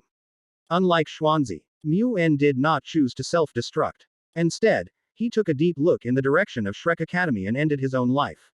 When they sensed that Yuan had completely lost his life force, the two four-word battle armor masters who were dealing with him were somewhat taken aback by this behavior. They had already prepared for Moon to fight to the death. They thought that even if Yuan self-destructed at the last moment, they wouldn't suffer much damage thanks to the four-word fighting technique. As a result, Moon chose to commit suicide. Was the death of the sea god Pavi, Lion Master of Shrek Academy, a bit too hasty? The two four-word battle armor masters exchanged a glance and immediately accepted the situation. It is not yet time for them to draw conclusions about Moon's behavior. The most important thing now is to end this war completely in the shortest possible time and kill all the top experts on the Hoshan Empire's side. After this battle, the Sun Moon Empire will completely unify the entire Douluo continent. They absolutely would not allow the powerful figures of the Hoshan Empire to survive, and they absolutely could not allow these dangerous individuals to wreak havoc on the Douluo continent. Upon discovering Yuan's death, the expressions of Long Xiaoyao and Yi Qishui, who were once the Iron Triangle, changed drastically. Even though they almost lost contact with Moon after that incident. Furthermore, Yi Qishui gradually became more and more insane, and Long Xiaoyao, because of Yi Qishui's manipulation, always played the role of a sycophant. But no matter what, their friendship back then was genuine. It would be impossible for Long Xiaoyao and Yi Qishui to remain unmoved as they watched Yuan die right before their eyes. Moun. Long Xiaoyao stared at Yuan's corpse with an extremely complicated expression. He knew very well that after Yuan died, it would be his and Yi Qishui's turn next. Long Xiaoyao didn't care whether he could survive or not. He only wanted Yi Qishui to live. With this in mind, Long Xiaoyao desperately dodged the attacks from the four-word battle armor and the ferocious beast, and suddenly appeared beside Yi Qishui. After helping Yi Qishui block the enemy's attack, he looked at the goddess in his heart and said in a complicated tone, "Shi Shui, let's go. I'll stop these people. You stay alive." Yi Qishui knew very well that Long Xiaoyao wasn't just putting on an act. When he said those words, Long Xiaoyao was absolutely willing to risk his life to buy her a chance to survive. Yi Qishui had doubted many things in her life. To be precise, she had never trusted anyone. But Yi Qishui never doubted Long Xiaoyao's feelings for her. In the past, Yi Qishui would have abandoned Long Xiaoyao and run away without hesitation. But the Holy Spirit cult has now been destroyed, and her son and grandson have both died at the hands of the Soul Masters of the Sun Moon Empire. Even she herself is already so old. Even if the limit Douluo can extend her lifespan by much more than ordinary people, she still cannot achieve immortality like a god. This means that even if she manages to escape this time, she still won't live for many more years. Furthermore, would the higher-ups of the Sun Moon Empire allow her, the supreme elder of the Holy Spirit cult, to continue living? That's obviously impossible. In the final moments of her life, Yi Qishui finally stopped ignoring Long Xiaoyao's sacrifices as before. This time, she finally faced the feelings she had buried deep in her heart for Long Xiaoyao. A change from her former indifference, a gentle look appeared on her pale face as she looked at Long Xiaoyao in front of her and spoke softly. "No, I'm not running away anymore. Since we are destined to die, let's face death together this time." Upon hearing Yi Qishui's words, Long Xiaoyao's eyes welled up with tears. Finally, he received a positive response from Yi Qishui. Even if this relationship doesn't last long, at least he managed to have it once. Long Xiaoyao stopped hiding and grabbed Yi Qishui's hand, speaking softly. Alright, then let's die together. And I hope to meet you again in the next life. Yi Qishui covered her mouth and chuckled softly. Her gentle demeanor made it impossible to tell that she was a supreme elder of the Holy Spirit sect, whose life was detached from worldly affairs. Yi Qishui looked at Long Xiaoyao, grasped his hand tightly, and whispered. If we can meet again in the next life, I hope our fate will not be so cruel to us again.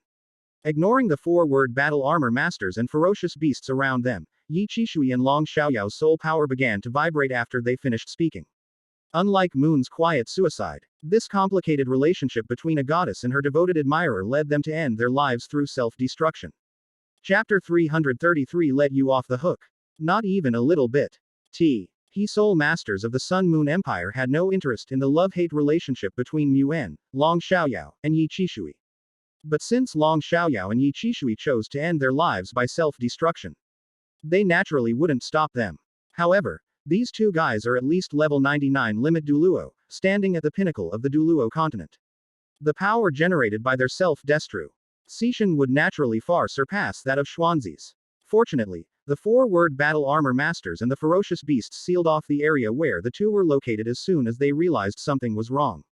Although Long Xiaoyao and Yi Qishui's self-destruction produced a deafening roar, it was like a large firework, only producing a dazzling explosion, but without causing any harm to the surrounding Sun Moon Empire and Soul Beast clan members. The deaths of this once unbreakable trio undoubtedly signaled the end of this war. The alliance of the Haoshan Empire, Shrek Academy, N. The Holy Spirit cult has reached a dead end, with no other possibility but to be destroyed by the Sun Moon Empire. Furthermore, their deaths freed up more powerful figures from the Sun Moon Empire and the Soul Beast clan to continue dealing with the Tang family members of the Haoshan Empire. Tang Wei, who had just tried to escape but was blocked by Huo Yuhao and Shui Di, was now surrounded by several powerful figures. Seeing the Sun Moon Empire and the powerful Soul Beast clan surrounding him completely, Tang Wei fell into utter despair.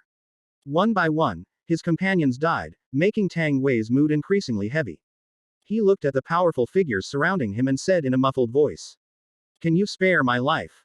Just let me live, and I'll do anything you ask. In the face of death, everything is meaningless. Regardless of the so-called pride of the Tang family or the prestige of the limit Douluo, Tang Wei was willing to give up everything as long as he could save his life. Unfortunately, Tang Wei, this old fellow, is not like those young people of the Haoshan sect, who can become the seed-planting tool for passing on the Haoshan hammer. It's best if a restless guy like Tang Wei dies. Huo Yuhao looked at Tang Wei and said with a smile. Not a single bit can be put in. As the Grand Elder of the Haoshan sect, I should just become dust in history along with this ANC Ancient sect that has been passed down for tens of thousands of years. After speaking, Huo Yuhao waved his hand lightly, and the four-word battle armor masters and ferocious beasts around him launched an attack on Tang Wei without hesitation. In despair, Tang Wei finally lost all hope, but in the final moments of his life, he did not choose to sit idly by and wait for death. Instead, he unleashed the most powerful force of his life, attempting to take a few down with him before he died. While Tang Wei was fighting a desperate battle with the other Tang family members of the Haoshan Empire, Niu Tian and Titan, two powerful beings with priest-level strength, also reached the final moments of their lives. As a soul beast, Niu Tian, the Azure Sky Bull Python, was of a much lower bloodline rank than Dtn, the golden-eyed Black Dragon King. Now, with the added power from Gu Yuina, Dtn completely crushed Niu Tian from beginning to end. Completely powerless against Dtn, Niu Tian could only passively endure the beatings. A single misstep could result in severe injury or even death, filling Niu Tian's heart with fear. Most importantly, it made him involuntarily recall the scene from 10,000 years ago. At that time, he and Titan, as 100,000-year-old soul beasts, were already considered strong among the soul beast race.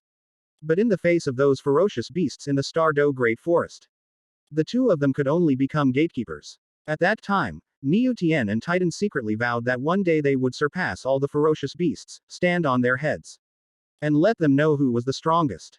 After they were expelled from the God Realm by Tang San because of their covetousness of Xiao Wu, they returned to Douluo continent. Niu Tian and Tan originally planned to go to the Stardow Great Forest to take revenge and show off in front of the ferocious beasts. As a result of Tang San's warning, They were forced to stay in Haoshan Fortress and dared not take a single step out. Now look what's happened. He failed to show off and is now going to die at DTN's hands. Filled with grief and indignation, Niu Tian stared intently at DTN before him, threatening him word by word. Don't be too happy yet, DTN. Even if you manage to kill me and Titan, such an act will only hasten the destruction of the Soul Beast race. Just wait and see. Once the connection between the God Realm and Douluo continent is restored, without me and Titan to deal with them, the gods of the God Realm will definitely take action themselves and destroy the entire Soul Beast race. At that time, you ferocious beasts, and that so-called Silver Dragon King, the so-called ruler of the Soul Beasts, will be the real culprits behind the destruction of the Soul Beast race. Niu Tian's words did not stop DTN's attack. On the contrary, they made DTN's attacks even more fierce, with every move aimed at killing Niu Tian in one blow. DTN scoffed at Niu Tian's words, not only unaffected but also filled with even more contempt for these two who had betrayed the Soul Beast race.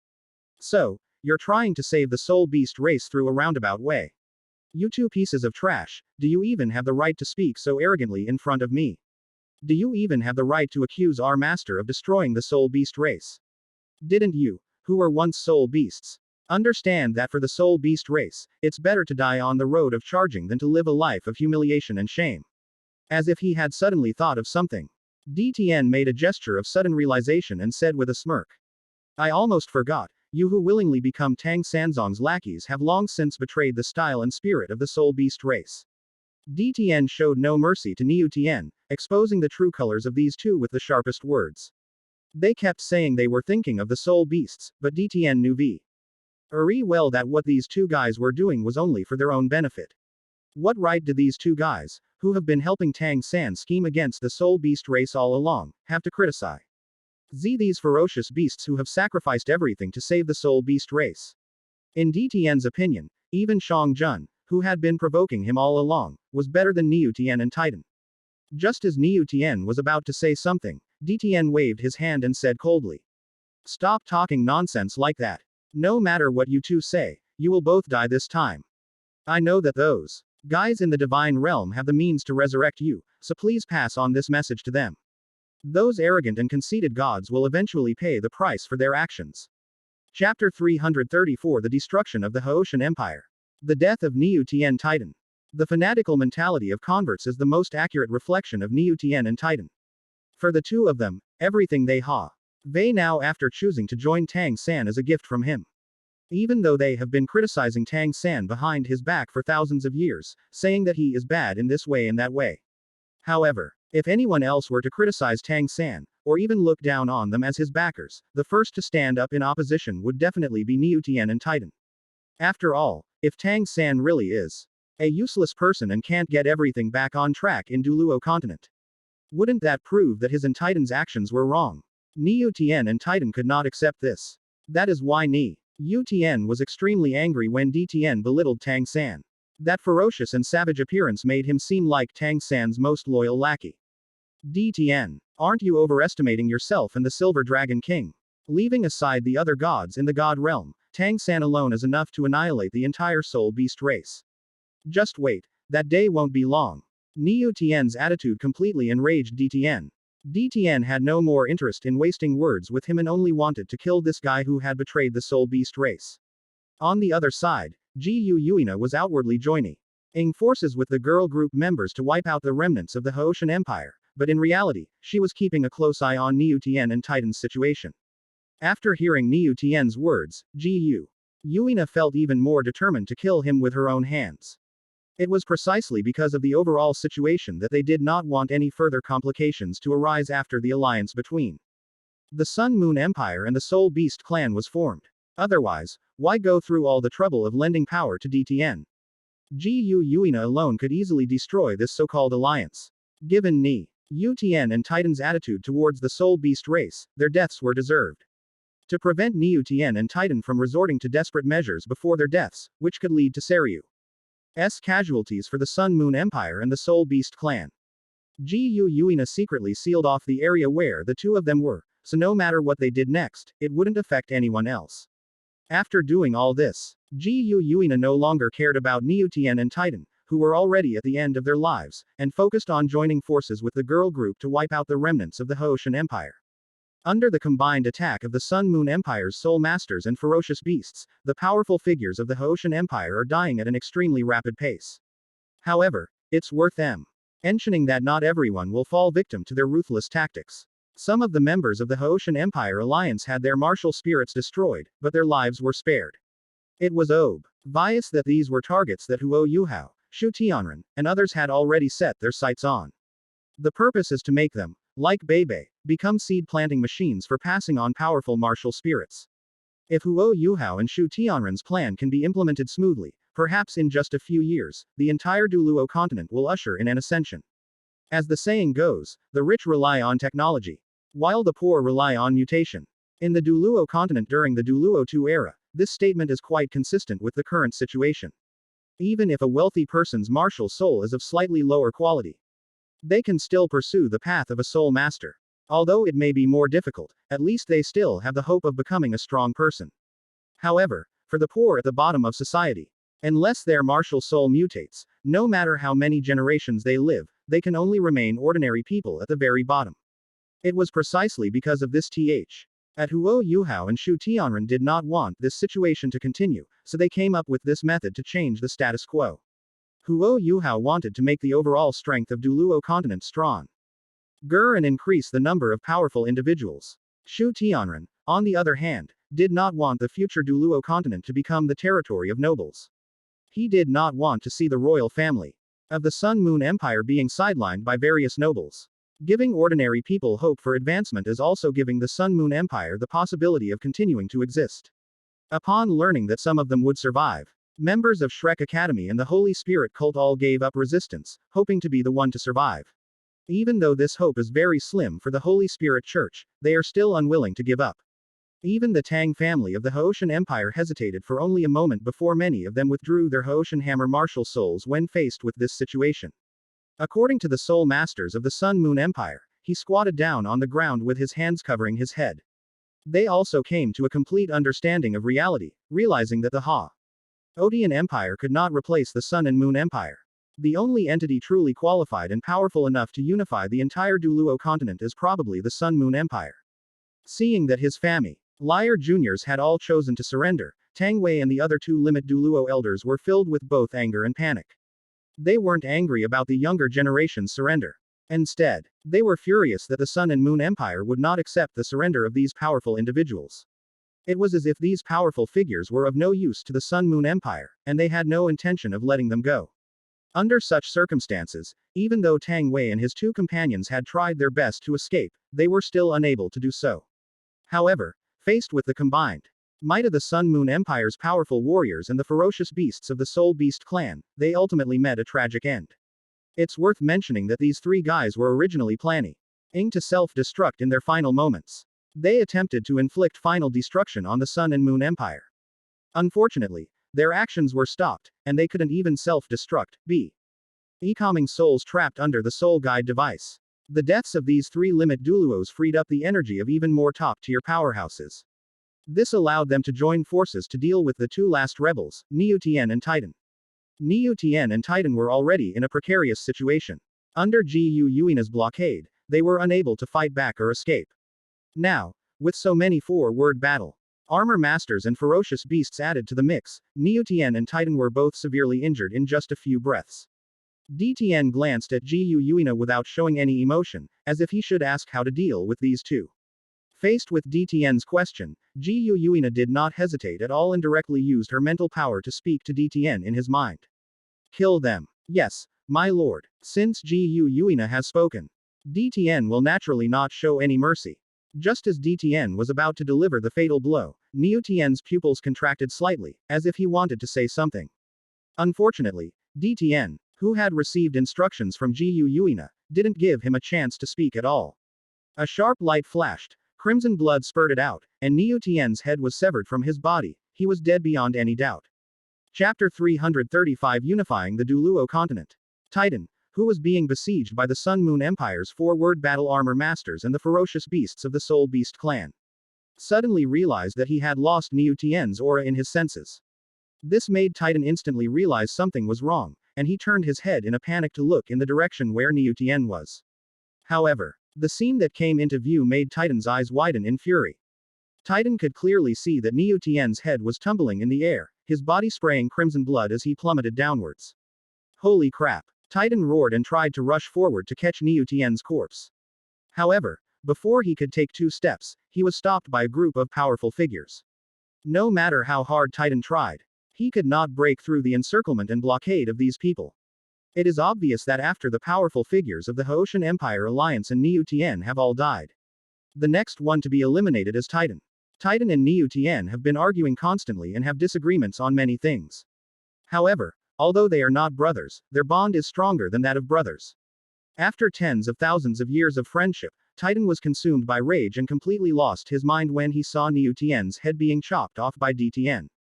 Titan roared, his face contorted in a ferocious grimace. No longer caring about the possibility of injury, and charged toward the powerful figures around him. Even if he dies, he will take these soul masters of the Su En Moon Empire and the ferocious beasts of the Soul Beast clan with him as his burial victims. Regardless, Titans possessed power at the level of priests. Even if this priest is the lowest of the low in the divine realm. But on the Douluo continent, they had already reached the pinnacle. If Titan wanted to risk everything and take a few people down with him, then he could definitely do it without a doubt. Even Kong Deming, the strongest in the Sun Moon Empire, and the Evil Eye Tyrant, ranked second among the 10 great beasts, would absolutely not be able to stop Titan in this state. However, under these circumstances, Tian would not choose to stand idly by. Titan Boom knocked Kong Deming and Evil Eye Tyrant back with 2 punches. Just as he was about to press his advantage and kill the 2 guys in one fell swoop, Tian appeared directly in front of him. Thump. Titan's fist slammed into Tian's palm with a dull thud, but he himself was blasted away.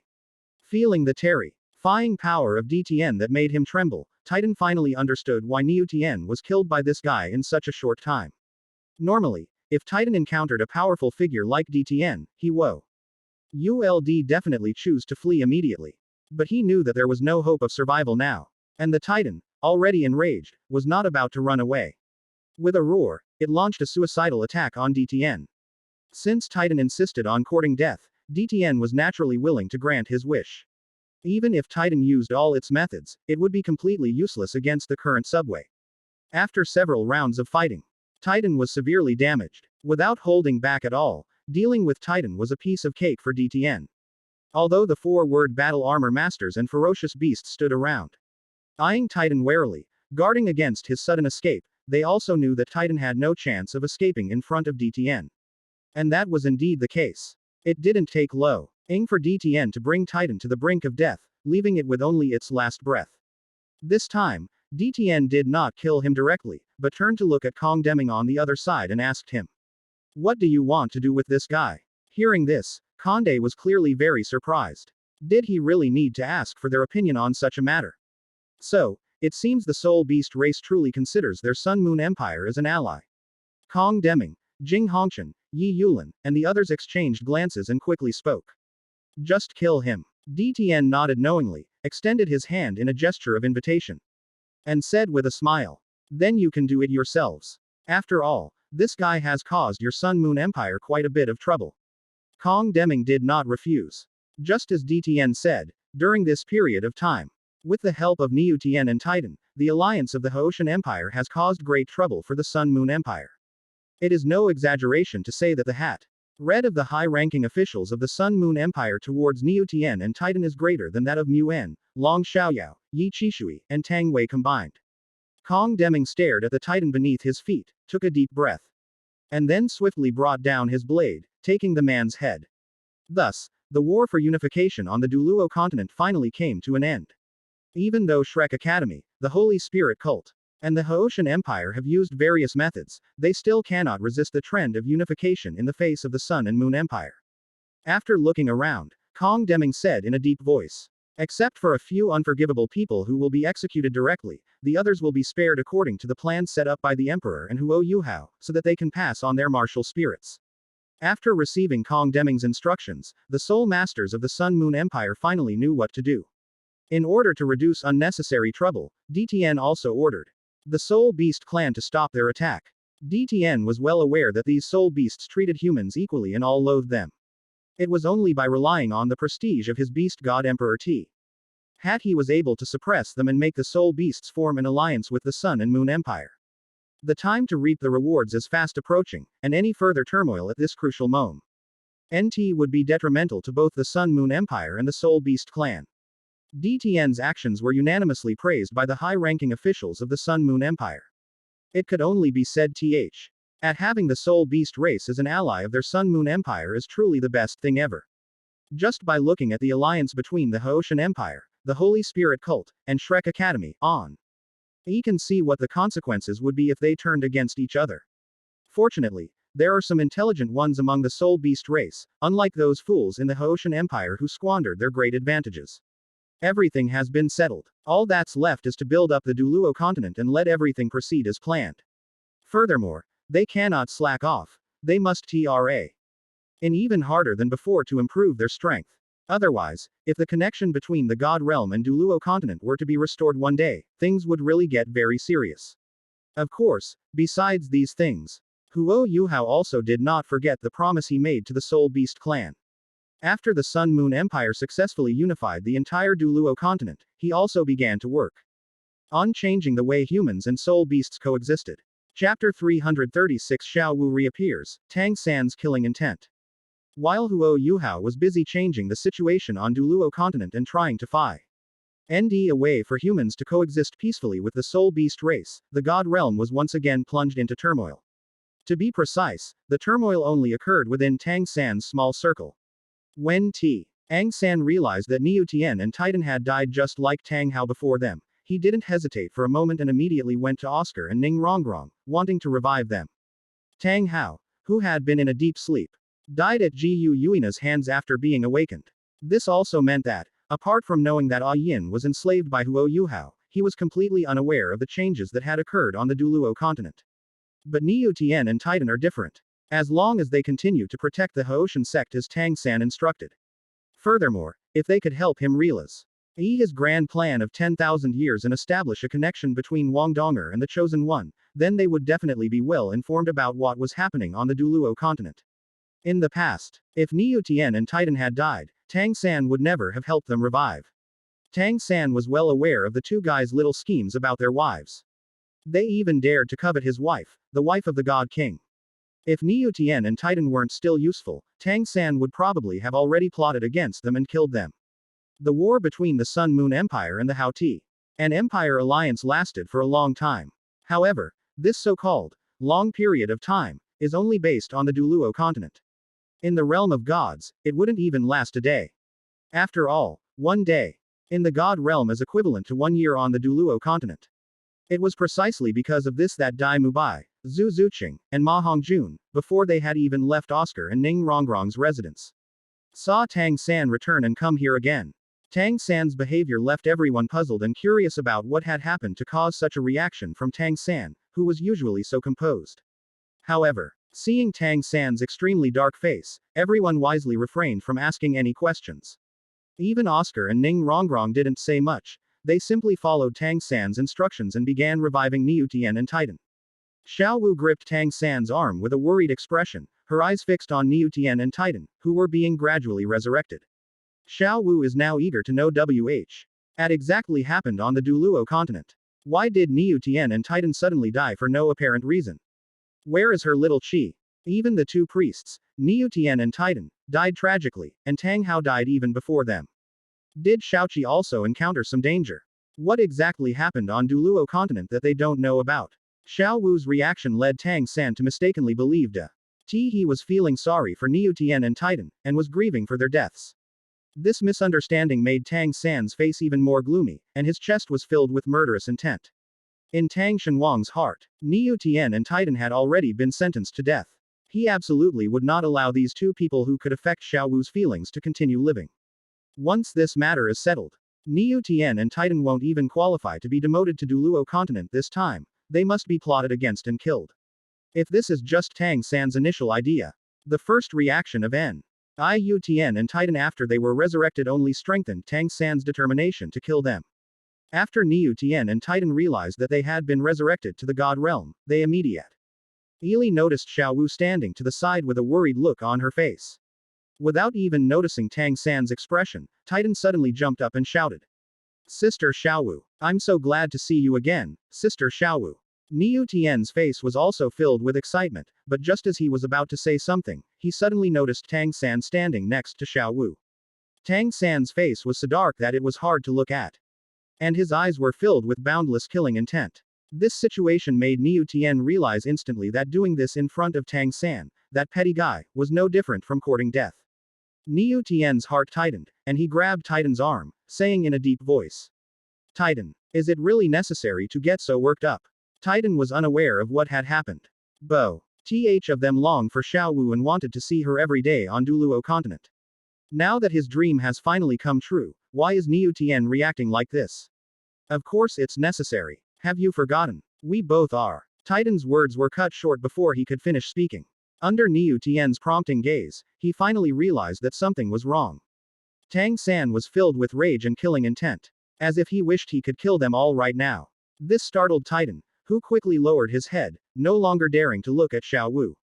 Niu Tian, who was standing to the side, quickly looked at Tang San and explained. I'm really sorry, Titan just died once, so it's understandable that he's a little excited to see an old friend again. Although Tang San knew that Niu Tian was forcing an explanation. At least it saved face and made his expression look a little better. To avoid any misunderstanding from the Shrek 7 devils, Tang San waved his hand and explained. It's alright, I'm not targeting you. I'm just wondering who could have killed you all, and what they want to do. Do they want to overthrow the Douluo continent? Tang San's forced attempt to save face did have some effect. At least his words drew everyone's attention to the Douluo continent.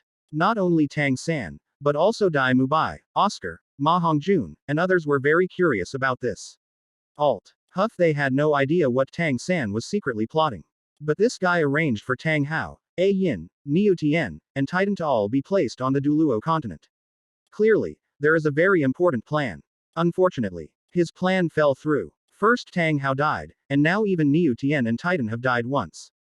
They had been keeping track of what was happening on Douluo continent shortly before they lost contact with it in the God realm. In the blink of an eye, it turned out like this.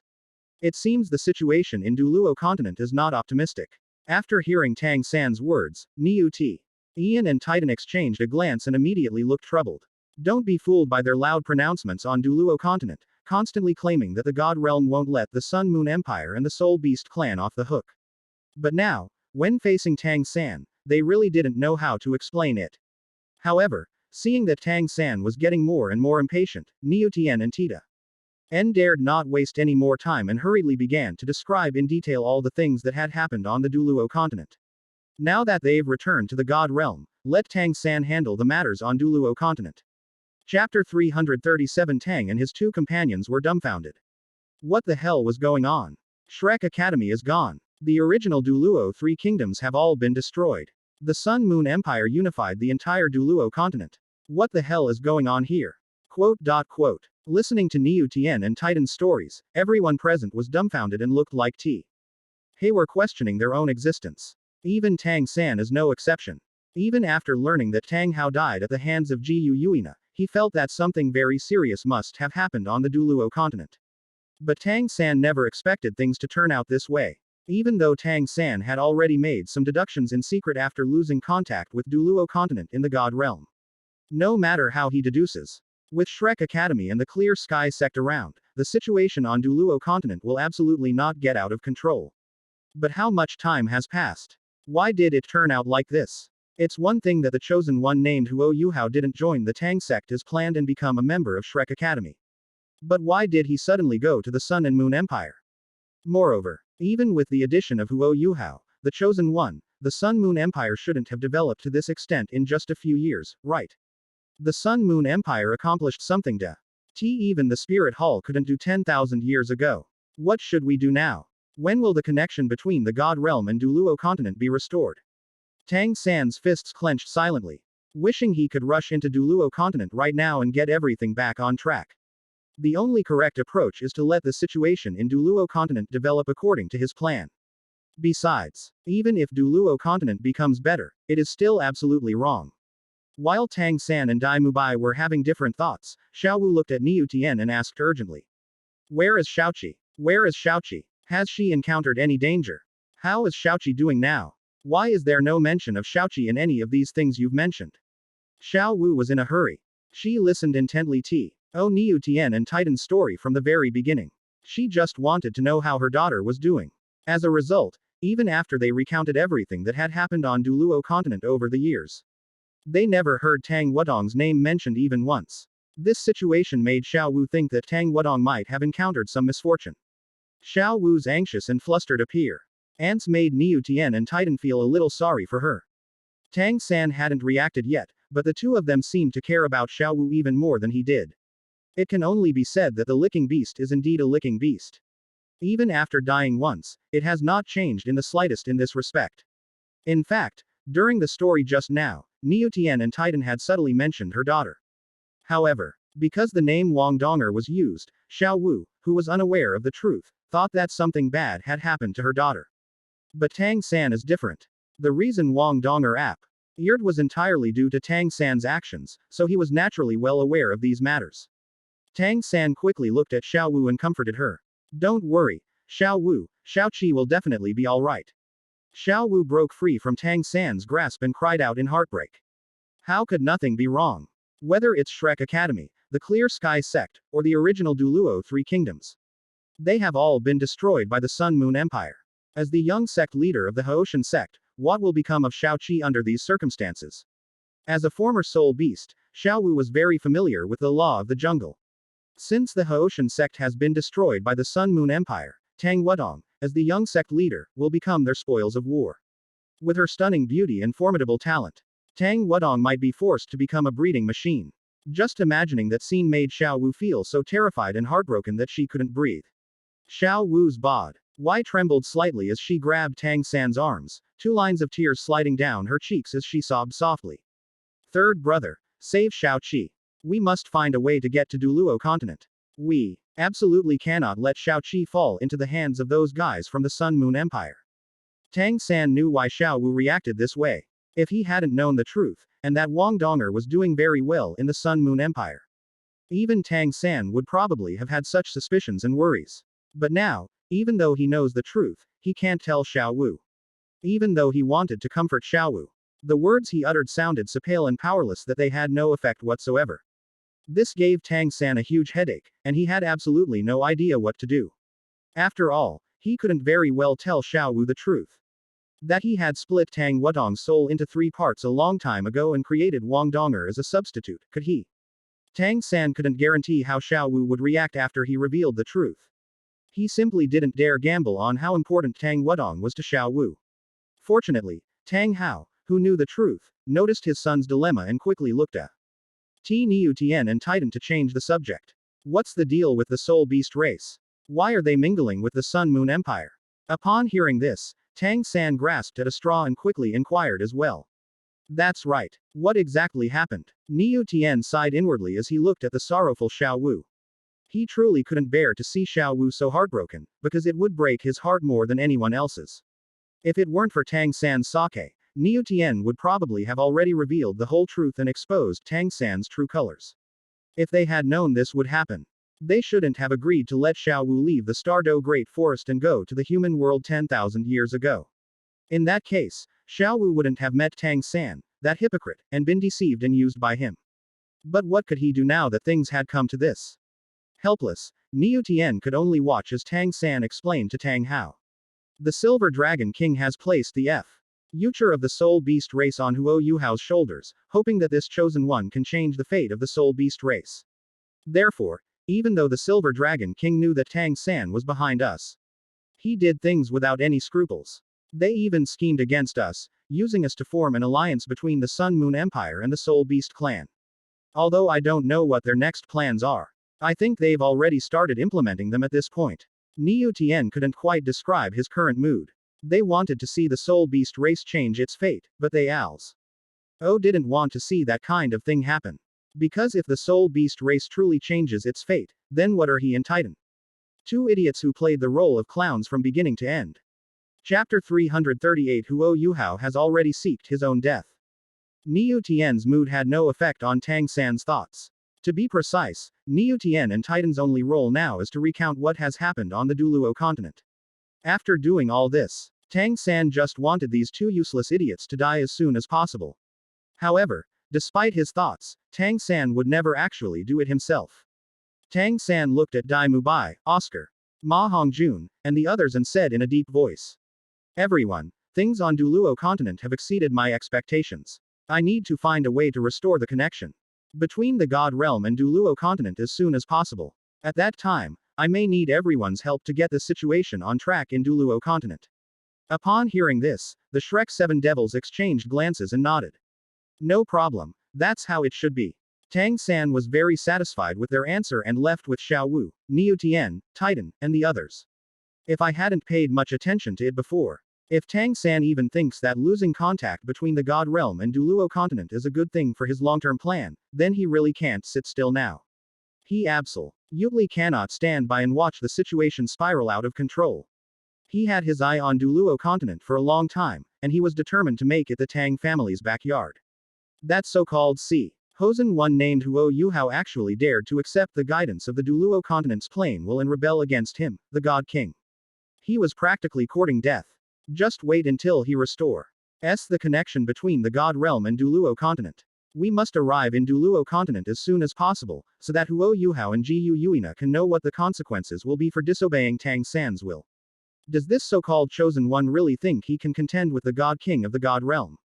Putting everything else aside, the fact that his mother's soul was in his hands was enough to make Huo Yuhao, the rat-throwing machine, dare not cross the line in the slightest. Tang San no longer had any intention of taking Huo Yuhao under his wing. His act of taking Yin as Hai's sole servant was already a death sentence. After Tang San and Xiao Wu left, Dai Mubai and Oscar did not communicate immediately. Instead, Oscar carefully investigated until he was certain that Tang San had completely left. Then looked at everyone and slowly spoke. It seems he's been doing a lot of earth-shattering things on Douluo continent without our knowledge. Oscar's words resonated with everyone. And Dai Mubai nodded slightly. Isn't this obvious? I'm afraid even his daughter's departure from the God Realm to Douluo continent was part of his plan. Previously, Dai Mubai, Oscar, and others couldn't understand why Tang Wudong could leave the God Realm so quietly, even with Tang San, the God King, around. But now they understand. Just like Tang Hao and Yin, and Niu Tian and Titan. This was probably all arranged by Tang San. Even Tang San didn't expect that the God Realm would suddenly lose contact with Douluo continent. The Silver Dragon King, who was originally in a slumber, seized this excellent opportunity and joined forces with the chosen one named Huo Yuhao to change the situation on the Douluo continent. Faced with this situation, Tang San is probably going to be very anxious and upset. Oscar stretched and looked at Dai Mubai, chuckling as he asked. Brother Dai, once the God Realm and Douluo continent re-establish contact, are you going to join him in dealing with Huo Yuhao and the Silver Dragon King? After all, the Dai family was destroyed by them and the Sun Moon Empire. Upon hearing this, Dai Mubai shook his head without hesitation. Let it be destroyed. Those blind fools are dead, so be it.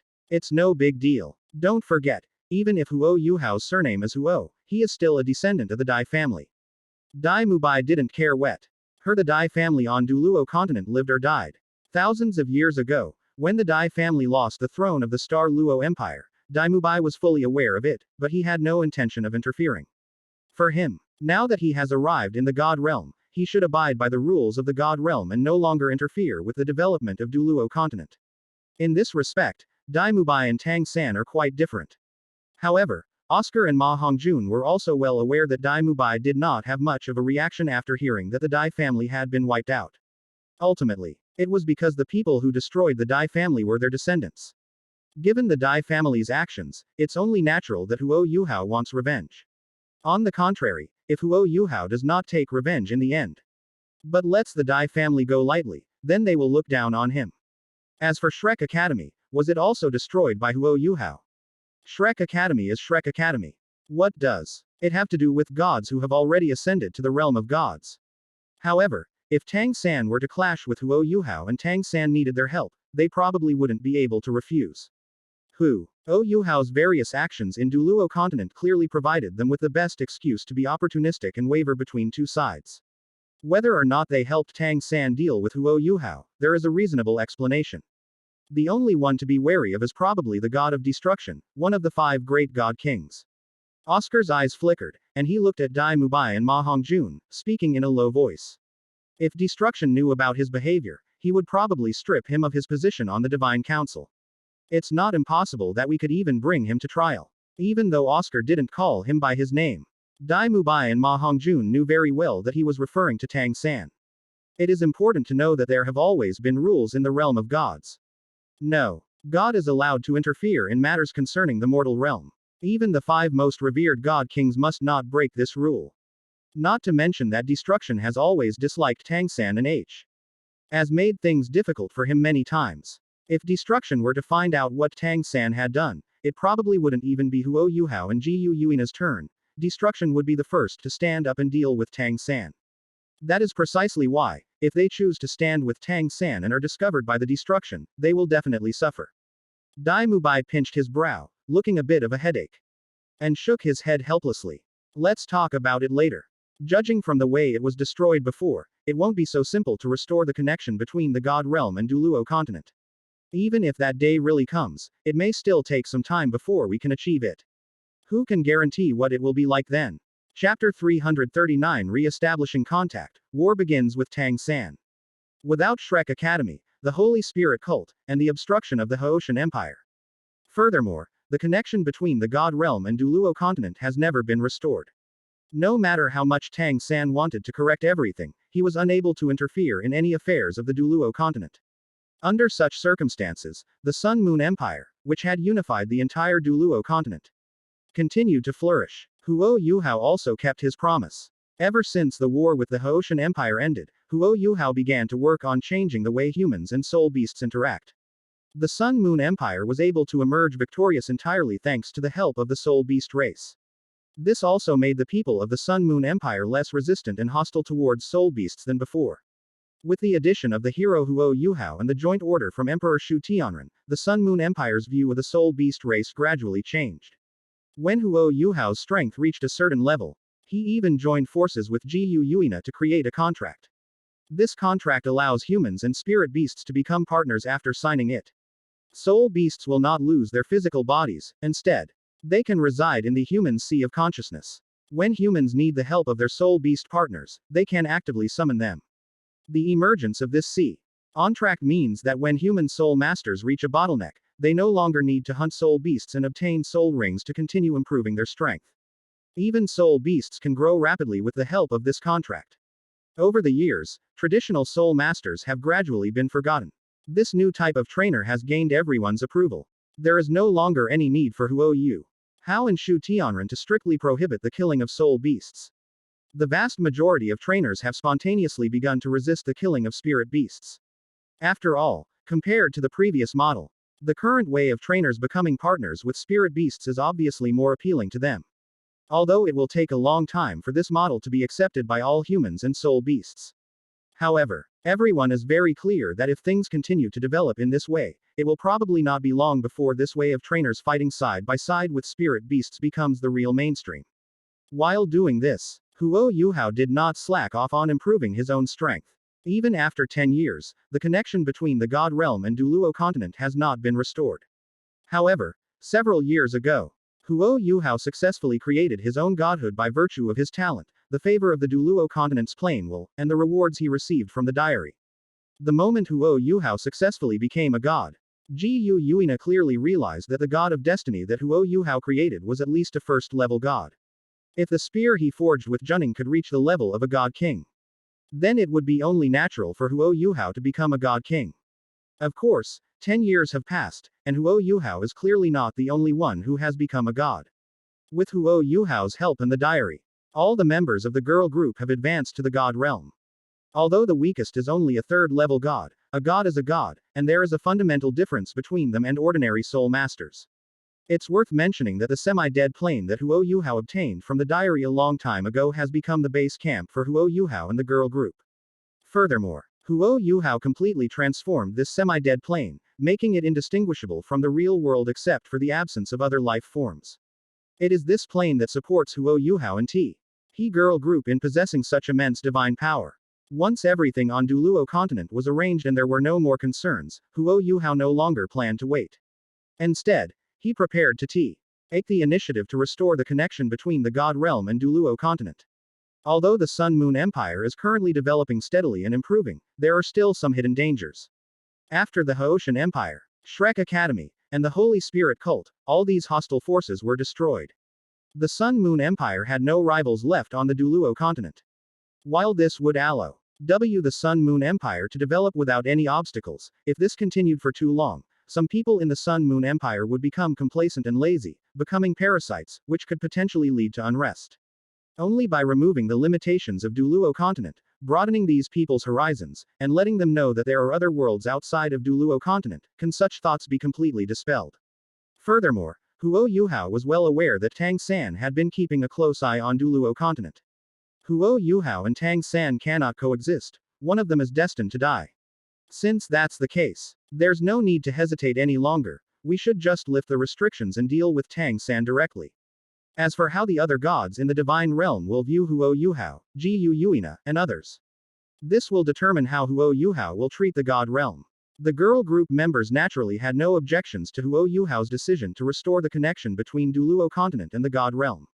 They knew that Tang San, who was far away in the god realm, had been plotting against Yuhao, Yuina, and the others all along. In the past, when we were weak, we didn't have the confidence to face him. Now that they have become gods, and have gained trump cards thanks to the rewards from the Diaries, they will no longer fear the so-called gods. They NTED to see just how powerful that guy named Tang San really was. Standing in Chengkan Wenqing Valley, Yuhao looked at the beautiful girls in front of him and asked with a smile. Are you ready? Yuina nodded first. A hint of anger rising on her beautiful face, and she snorted coldly. I've been waiting for this day. I'll show Tang San what happens when someone schemes against me and the Soul Beast clan. Shui Di smiled gently, but her eyes were filled with determination. I will not allow anyone to cause trouble for my brother. Wang Donger clenched her fists, her large, light blue eyes filled with lingering anger and hatred. I want to kill him with my own hands. I want him to know that I, Wang Donger, am no substitute for anyone. Even after so many years, Wang Donger's hatred for Tang San has only increased. She remembers clearly just how desperate she felt when she learned the truth. What Wang Donger had to do was return all her despair to Tang San. Just as Yuhao initially wrote in his diary. Let Tang San feel the pain. Seeing that the girl group was all ready, destroying the account was no longer a waste of time. After taking a deep breath, he instantly restored the connection between Douluo continent and the god realm using the diary in his mind. Chapter 340 Tang San descends to the mortal realm and displays his divine power before the people.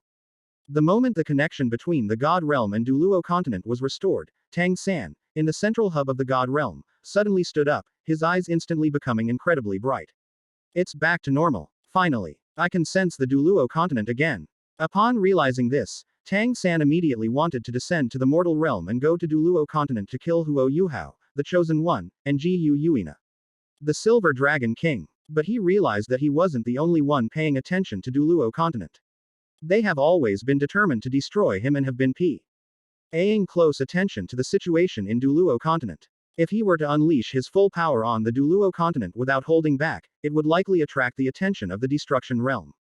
When that time comes, once Destruction learns of his actions, it will likely convene a divine council immediately to strip him of all his rights. Just imagining that scene was unbearable for Tang San. Fortunately, before the destruction, he said he wanted to find a way to restore the connection between the God Realm and Douluo continent, and asked him to come to the central hub of the Odd Realm to monitor the situation on Douluo continent. If the connection between the God Realm and Douluo continent is successfully restored, be sure to notify him immediately. Otherwise, if we were to be destroyed here, even if everything were to end, it would be the end of everything. Tang San breathed a deep sigh of relief, then his eyes darted around as he came up with a solution.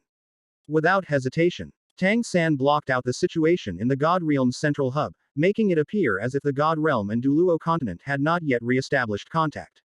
After doing all this, Tang San didn't dare waste any time and disappeared in a flash. The next second, Tang San began to notify his followers, including Dai Mubai, Oscar, and Ma Hongjun. At the same time, he also told Dai Mu Bai and Oscar to tell Zhu Zuqing and Ning Rongrong to go find Xiao Wu, so that they could distract Xiao Wu and prevent her from noticing anything unusual for a while.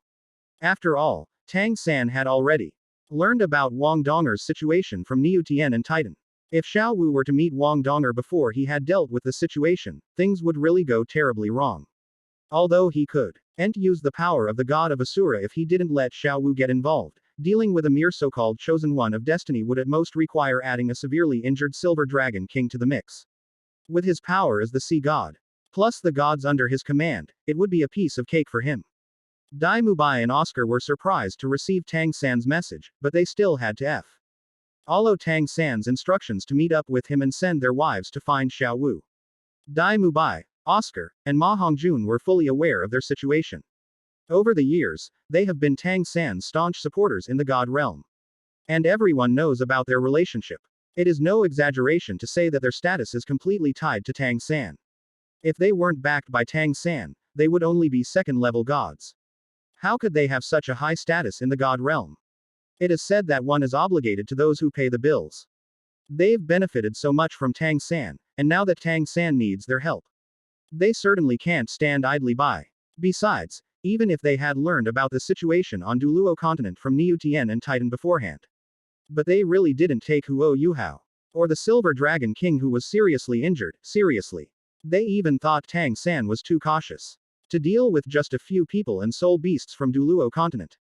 He actually needed these second-level gods to join him in the operation.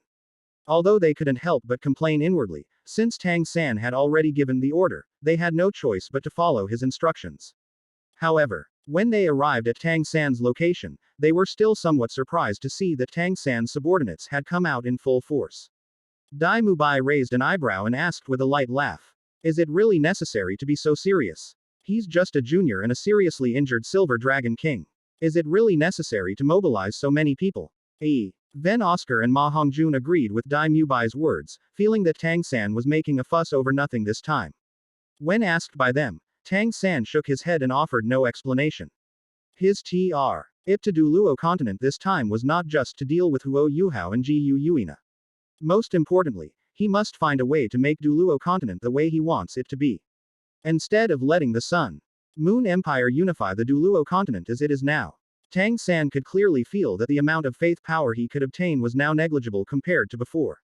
Because of the destruction of Shrek Academy, the Clear Sky sect, and the original Douluo Three Kingdoms, no human on the Douluo continent continues to worship him as the sea god. Even among the sea spirit beasts in the ocean, very few are still providing him with the power of faith. Tang San had originally planned to elevate the sea god's position to the god king level. If things continue like this, let alone the sea god reaching the god king level, he might not even be able to keep his position as a level 1 god. His intention this time was to display his divine power in front of everyone, letting the entire Douluo continent know just how terrifying his power as the sea god truly was. Douluo continent was his backyard that he had long coveted, and he absolutely would not allow it to slip out of his control. Nor would he allow anyone to take it away. After everything was ready, Tang San wasted no more time, lest the destruction notice anything amiss, and directly led his group of henchmen to Douluo continent. After Tang San arrived in Douluo continent, he immediately sensed the auras emanating from Huo Yuhao and Gu Yuina. These two guys seemed to be deliberately using this method to attract Tang San, intentionally revealing their aura so that he could detect their location immediately. Tang San couldn't help but sneer at Huo Yuhao and Gu Yuina's behavior, his anger rising directly to his heart.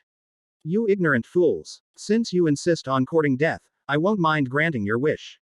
Tang San had already realized that the two of them were in Chengken Wenqing Valley, so he waved his Han Di and sent a mighty procession of gods to go there. Originally, in Tang San's plan, Chengken Wenqing Valley was a crucial place to deal with Huo Yuhao, the chosen one of destiny. If the plan goes smoothly, Huo Yuhao will become his most loyal lackey here. Unfortunately, due to the sudden loss of contact between Douluo continent and the god realm, as well as Gu Yuina's various actions after leaving the Stardo Great Forest, Huo Yuhao completely lost control. Based on Huo Yuhao's actions, Tang San would never allow him to remain his lackey. But it's not a big deal. As long as Huo Yuhao can be killed, the will of that dimension's attempt to break free from its control through him will be completely thwarted. Chapter 341. A Minotaur in person, yellow-haired Huo Yuhao. Tang San original. Li thought that Huo Yuhao and Gu Yuina were the only two people in Chengken Wenqing Valley. He had already planned that after dealing with the two of them, he would go to Wang Donger, take back everything from her, and let his real daughter, Tang Wudong, replace her. However, what Tang San never expected was, when he led Dai Mubai, Oscar, Ma Hongjun, and other subordinates to Chengkan Wenqing Valley. He was surprised to see so many figures. And most importantly, Tang San was able to sense it very clearly. These beautiful girls all possess godlike powers. Tang San was stunned, and his subordinates who came with him were also completely bewildered. What's going on here? Isn't it said that only Jiu Yuina, the Silver Dragon King, possesses god-level power? Even if Huo Yuhao and the Thayer members of the girl group possess extremely strong talents. But for so many years before that, the connection between the God realm and Douluo continent was completely severed. So how did they become gods? Why does it feel like these gods have become useless trash in front of these geniuses from girl groups? Just as the group of level 2 and level 3 gods were questioning their existence, Tang San, having regained his senses, took a deep breath and looked at Huo Yuhao, who was standing at the front of the crowd, and said in a deep voice, Huo Yuhao, do you know why I came to find you? Huo Yuhao nodded with a smile, speaking casually. I know, because I led the way in ruining your so-called grand plan of 10,000 years, preventing you from taking over the Douluo continent for yourself. Tang San's face darkened, and his eyes instantly filled with anger and killing intent. He finally understood that Huo Yuhao, the chosen one, was determined to oppose him. Tang San originally planned to devise a scheme to demonstrate his manipulative skills. He would use letting Huo Yuhao go as a condition to force him to publicly stage a break with Jiu Yuina. Judging from Huo Yuhao's current state, it seems his plan is going to fail. After giving Huo Yuhao a deep look, Tang San turned to look at Wang Donger in the crowd, trying his best to make his voice gentle. Shao Qi, you've suffered so much these past years. Your mother and I have always been very worried about you, but because the God realm has lost contact with Douluo continent, we are unable to take you away. Come with me. After we return to the realm of gods, our family will continue to live together. Upon hearing this, Wang Donger's eyes grew even colder. She gripped the longsword in her hand, which radiated a chilling aura, and looked at Tang San in a low voice. Do you know the name of this sword?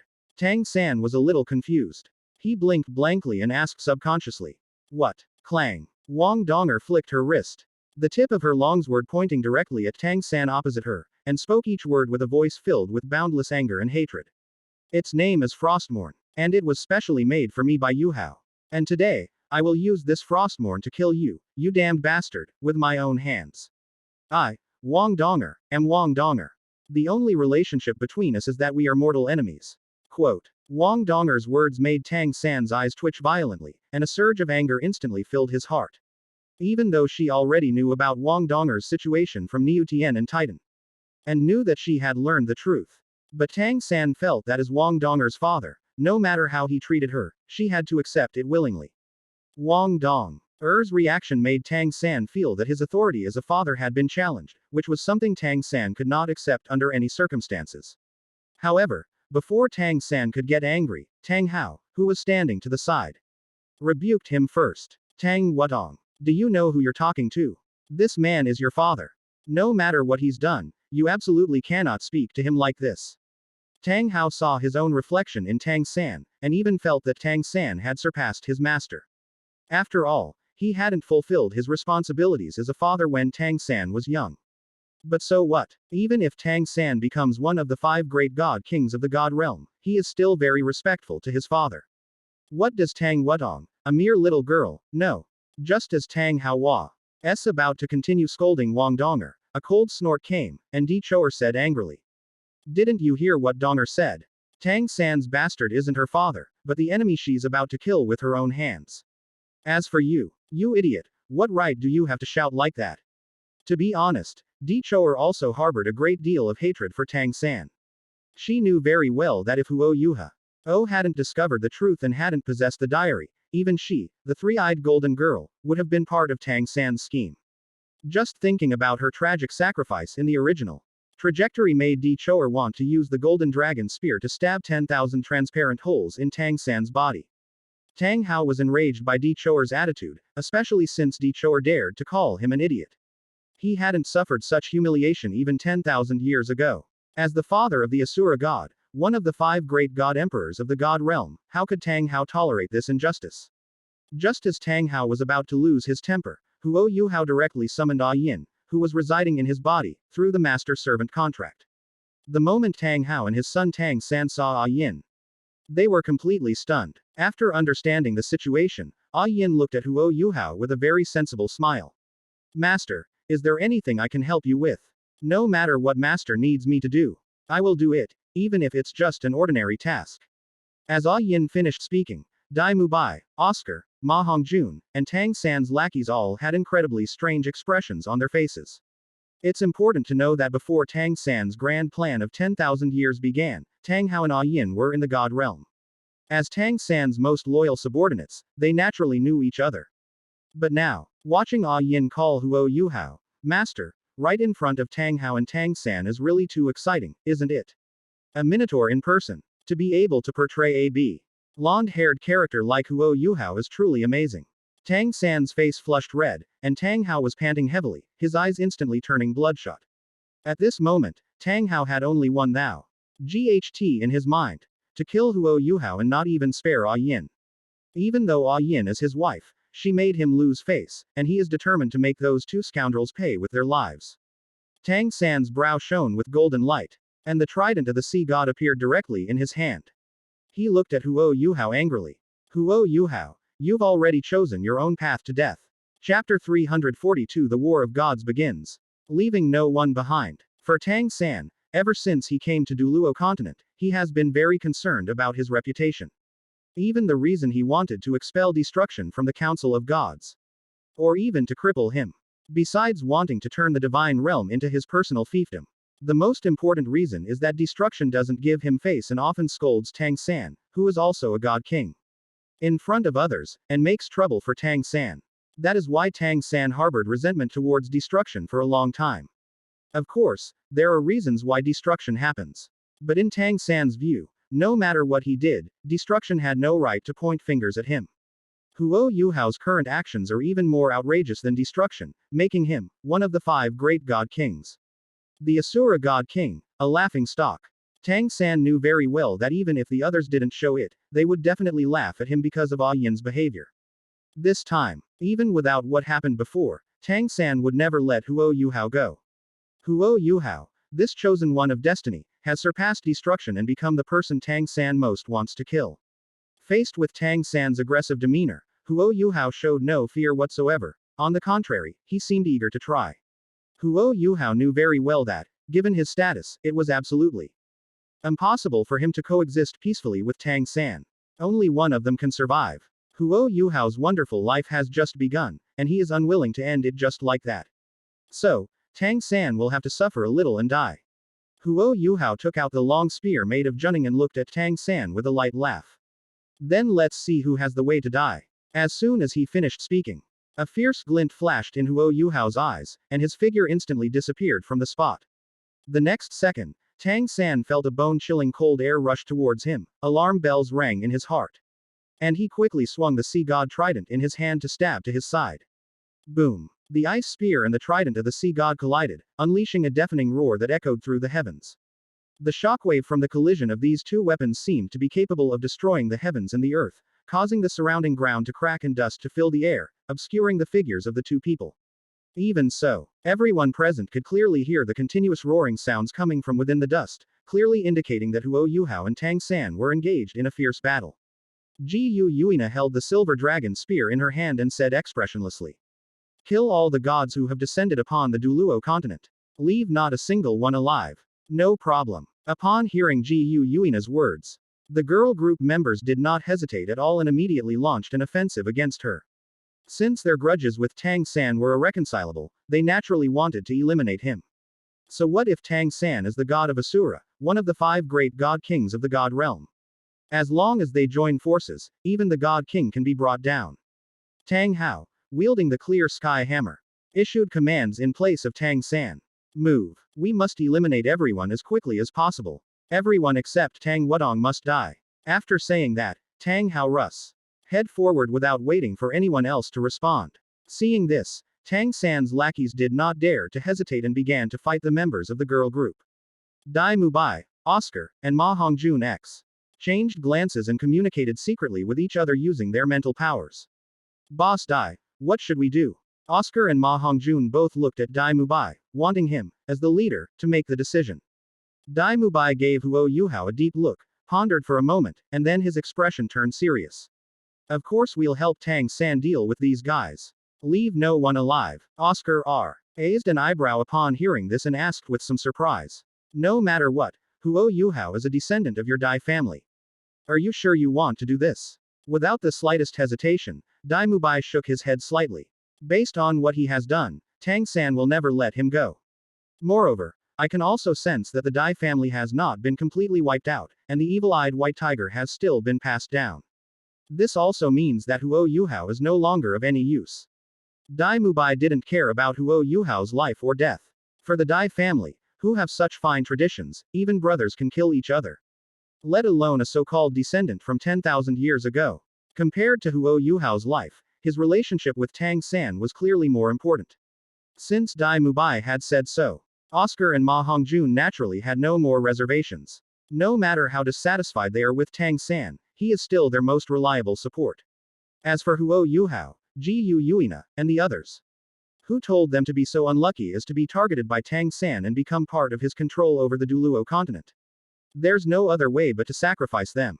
After making the decision, Dai Mubai directly led Oscar and Ma Hongjun to participate in this battle of gods. Those lackeys who helped Tang Hao and Tang San turned against the members of the girl group. However, to their utter surprise, the power of these girl group members was terrifyingly high. As Tang San's most loyal brothers, Dai Mubai, Oscar, and Ma Hongjun are already the strongest among the gods present. However, they couldn't gain any advantage over the girl group members.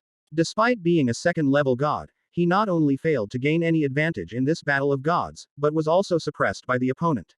What the hell is going on here? Only a dozen days have passed in the god realm, and only a dozen years have passed on the Douluo continent.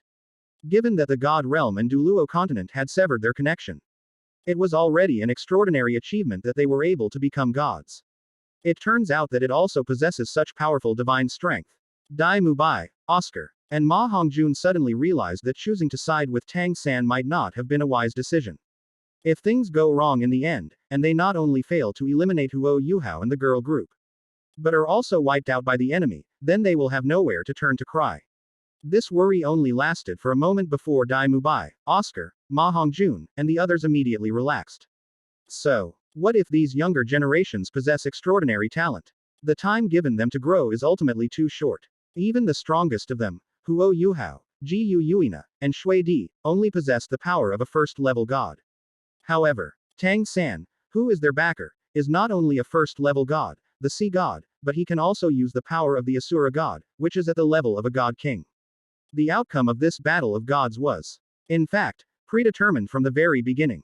Chapter 343 Tang San. The advantage lies with me. While Dai Mubai, Oscar, Ma Hongjun, and others were shocked by the strength of the girl group members, Tang San had already fallen into a state of questioning his life. In order to eliminate Huo Yuhao in the shortest possible time and prevent the destruction from intervening after discovering the anomaly, Tang San unleashed all his power the moment the battle began. However, to his surprise, Huo Yuhao did not fall into a disadvantageous position at all under his offensive. Tang San didn't even dare to face the spear in Huo Yuhao's hand. Tang San felt that the spear was no less powerful than the trident of the sea god in his own hands. Even the Asura divine sword, which represents the throne of the god king, is not much stronger than that spear. This filled Tang San with shock and confusion. Tang San has always regarded Douluo continent as his own private domain, believing that nothing that happens on Douluo continent can escape his control. But Huo Yuhao's current behavior has really left Tang San unsure of what to do.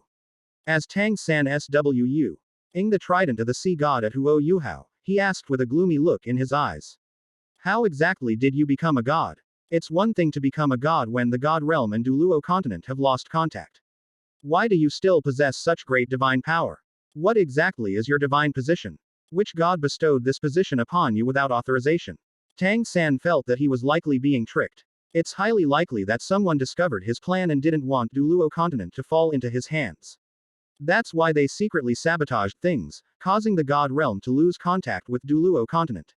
And at the same time, they tried every means to give Huo Yuhao a godhood. No matter how hard Tang San tried to recall, he couldn't think of a divine position that matched Huo Yuhao's divine power. As one of the 5 great god kings of the divine realm, the god of Asura should not be unaware of any divine positions. Unless the other party is of equal status to oneself and has been a god for far longer than oneself. The only thing that could meet these conditions is destruction.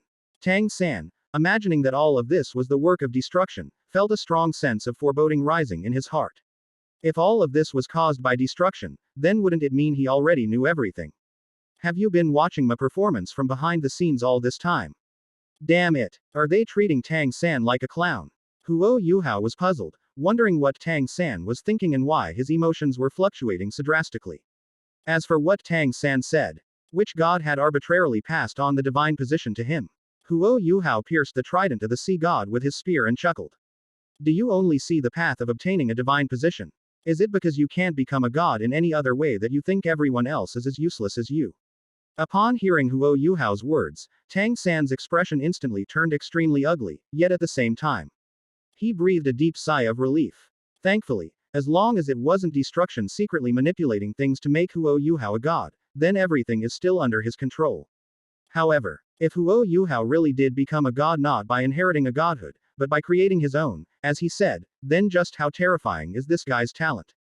This child is terrifying beyond measure. He must not be allowed to live. A fierce glint flashed in Tang San's eyes. He gripped the halberd tightly and roared. Certainly. Buzz. Tang San activated his Chenkan Dingshan shield, and time seemed to freeze in that instant. With his rich combat experience, Tang San would certainly not miss the perfect opportunity he had created. He aimed the tip of the sea god trident at Huo Yuhao's head and thrust it forward fiercely. Tang San had no intention of giving Huo Yuhao a chance and was prepared to kill him with a single blow. However, in the face of Tang San's attack, a vertical pupil appeared on Huo Yuhao's forehead, radiating a dazzling golden light. Under the illumination of this light, Tang San felt that even his sea god light had dimmed. This situation made Tang San realize something terrible was about to happen. Huo Yuhao may very well possess some hidden cards that he is unaware of. Must we use the power of the Asura god to deal with him? Tang San gritted his teeth, filled with hesitation. The reason is that if the power of the god of Asura is used, it will definitely be detected by destruction. If Huo Yuhao cannot be killed quickly by then, destruction will definitely step forward to stop him. Or even take this opportunity to eliminate him. Just as Tang San was hesitating, the light emanating from Huo Yuhao's vertical pupil between his eyebrows fell directly on Tang San. Tang San felt himself suddenly become somewhat listless, his condition was not optimistic, and even his breathing became disordered. Huo Yuhao was very satisfied with Tang San's reaction, feeling that this, fate's judgment, technique was quite effective. Especially when dealing with someone like Tang San who likes to manipulate other people's fates, let him experience what T's like to have his destiny controlled by someone else. Huo Yuhao was also very experienced in taking advantage of someone's illness to kill them and kicking a dog when it was down. The spear, crafted from pure ice, gleamed with a sharp light at its tip, and was aimed at Tang San's heart. Laugh. The sound of air being torn apart was heard. Even Tang San, who was in a low state, could clearly feel that if he were pierced by this spear, he would be severely injured even if he did not die. Damn it, what on earth is going on? Even if Huo Yuhao is the chosen one of destiny by the will of the Douluo continent, he shouldn't possess such terrifying power in such a short time. With his current strength, even in the entire god realm, apart from the 5 god kings, there is probably no one stronger than him. It should be noted that Tang San's sea god status is very close to that of a god king. If his trident of the sea god can become a weapon of the same level as the Asura divine sword, then the sea god can leap to become one of the god kings. Even so, Tang San was still at a complete disadvantage in front of Huo Yuhao, who had created the position of god of destiny. How long has their battle been going on? Tang San had no power to resist Huo Yuhao, which was unacceptable to Tang San, who regarded Douluo continent as his backyard and even tried to turn the god realm into his own private domain. After doing his best to block Huo Yuhao's shot, Tang San's eyes flickered. After hesitating for a moment, he gritted his teeth and began to use the power of the god of Asura. Even though he knew that using the power of the god of Asura would be detected by destruction, he had no other choice under the current circumstances. This is the only way to deal with Huo Yuhao first. And then we can talk about other things. With both Shura and Sea God holding divine positions, the advantage lies with me in this battle against Huo Yuhao. Chapter 344 Huo Yuhao's fusion with Shui Di, God King. The realm of gods. Ning Rongrong, Zhu Zuqing, and Xiao Wu were originally sitting together chatting and laughing. Suddenly, Xiao Wu seemed to have her soul ripped out, leaving only an empty shell as she slowly lay on the table. This sudden turn of events startled Ning Rongrong and Zhu Zuqing. However, they quickly realized that it was probably because Tang San needed to use the power of the god of Asura. And Xiao Wu, whose soul was the dwelling place of the Asura god sword, had been summoned away. After a moment of silence, Ning Rongrong frowned and asked, "What exactly happened?" "First, Oscar sent me to find Xiao Wu, but before we could even exchange a few words, Tang San used the power of the god of Asura." Zhu Zuqing was also full of doubts about this. After thinking about it carefully, she shook her head and said, "I don't know, but it shouldn't be anything serious. If it's really a matter of great importance, the two of us will probably have to get involved." Zhu Zuqing's words made sense. For example, if Tang San were to go to war with the god of destruction, the two of them, as members of the original Shrek Seven Devils, would definitely not be able to escape it. Previously, Tang San had only asked Oscar and Dai Mubai to inform them to come and chat with Xiao Wu, which was obviously not something too important. Or perhaps their Origi null purpose was simply to distract Xiao Wu. But now they don't need to do that anymore. Tang San needs Xiao Wu's help to accomplish anything. Ning Rongrong, who always had a sharp mind, suddenly meant to have thought of something and leaned close to Zhu Zuqing and whispered something. "I think it's very likely related to Shao Qi. Do you remember when Niu Tian told Titan about what happened on Douluo continent? He deliberately avoided anything related to Tang Wutong. At the time, I felt that Tang Wutong, like Tang Hao and the others, was just one of the tools Tang San used to control Douluo continent. The reason Tang San suddenly called Xiao Wu away is probably because their daughter was being disobedient, so he asked Xiao Wu, as her mother, to persuade her." After hearing this, Zhu Zuqing thought about it and, based on what they knew, she also felt that what Ning Rongrong said was very likely the truth. As for whether Tang San, Oscar, and Dai Mubai encountered any danger. Are you kidding me? Will a god king, along with so many level 2 gods, encounter danger on the Douluo continent? It can only be said that Ning Rongrong and Zhu Zuqing ruled out the correct answer first. It was said that the power of the god of Asura was needed to deal with Huo Yuhao, but Tang San still didn't want Xiao Wu to know the truth. In particular, Xiao Wu must not find out about Wang Donger's experience. Otherwise something bad might happen. That's why Tang San immediately blocked Xiao Wu's senses of the outside world. Even though Xiao Wu has transformed into the Asura Divine Sword, she knows nothing about what's happening outside. With the Shura sword in hand, Tang San's temperament underwent a transformation, and he became completely different from before. If the sea god is as gentle as water, then the god of Asura can make everyone tremble with fear. Tang San held the trident of the sea god in one hand and the Asura divine sword in the other, his eyes fixed on Huo Yuhao opposite him. His killing intent boiling. "Huo Yuhao, are you ready to die?" Huo Yuhao shook his head without answering. Feeling confident of victory leads to overconfidence, a flaw common to most people. And Tang San is clearly one of them. Tang San, that guy, doesn't seem to use his brain at all. Even though Huo Yuhao knows everything about him, he still took the initiative to restore the connection between the God Realm and Douluo continent. If Huo Yuhao hadn't been absolutely confident that he could take him down, would he have done it? However, upon closer reflection, Huo Yuhao felt that Tang San really couldn't be blamed. Perhaps in Tang San's view, the connection between the God Realm and Douluo continent, whether it was suddenly severed or inexplicably restored, was just an accident. Tang San might even be relieved that the connection between the God Realm and Douluo continent would be restored at this time.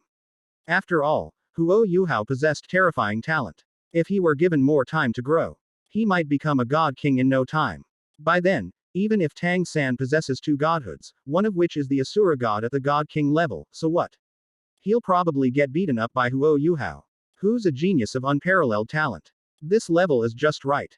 It can make Tang San feel a little pressure, but not too much pressure. Tang San couldn't guarantee how long it would take for destruction to become aware of his actions. Even though the time flow in Douluo continent and the God Realm differs by so many times, Tang San still dared not waste any time. If Huo Yuhao is so troublesome, then he is no match for destruction at all. If destruction were to join forces with Huo Yuhao, then he would likely be the one in this battle of gods. To avoid that situation from happening, Tang San naturally had to eliminate Huo Yuhao as quickly as possible. Realizing this, Tang San didn't even bother to say anything harsh to Huo Yuhao, he immediately started to fight. Tang San had already made up his mind. After this battle of gods ends and Huo Yuhao is dealt with, he wants to restore the situation on Douluo continent to its original state. We Mu. Saint never allow the Sun-Moon Empire to become the sole superpower. The people of the Sun and Moon Empire do not worship this sea god. Without the continuous stream of faith generated by the people of Xingluo, Dueling, and Tianyun, there is no longer any faith.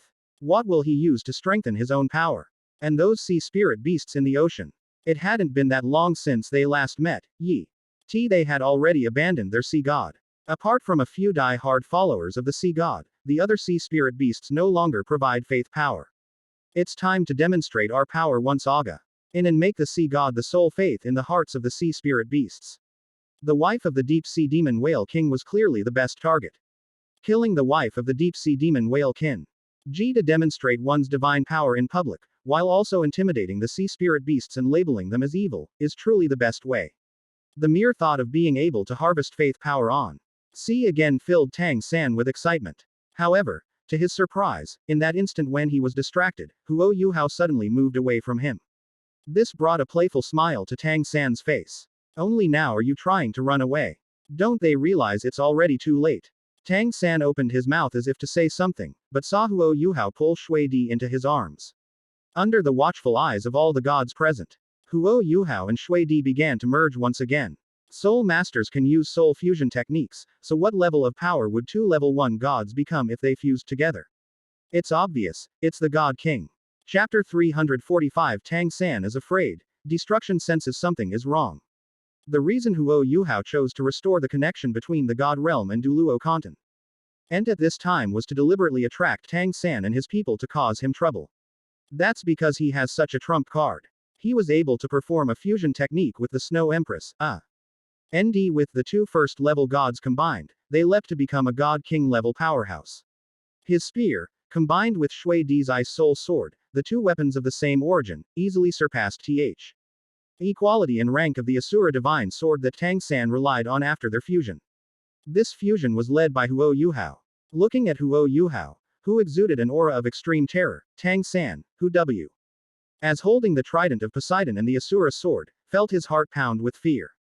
Tang San is not some brainless brute. Otherwise, he wouldn't have been able to devise such a grand plan that lasts for millennia. Turning so many close people into his tools.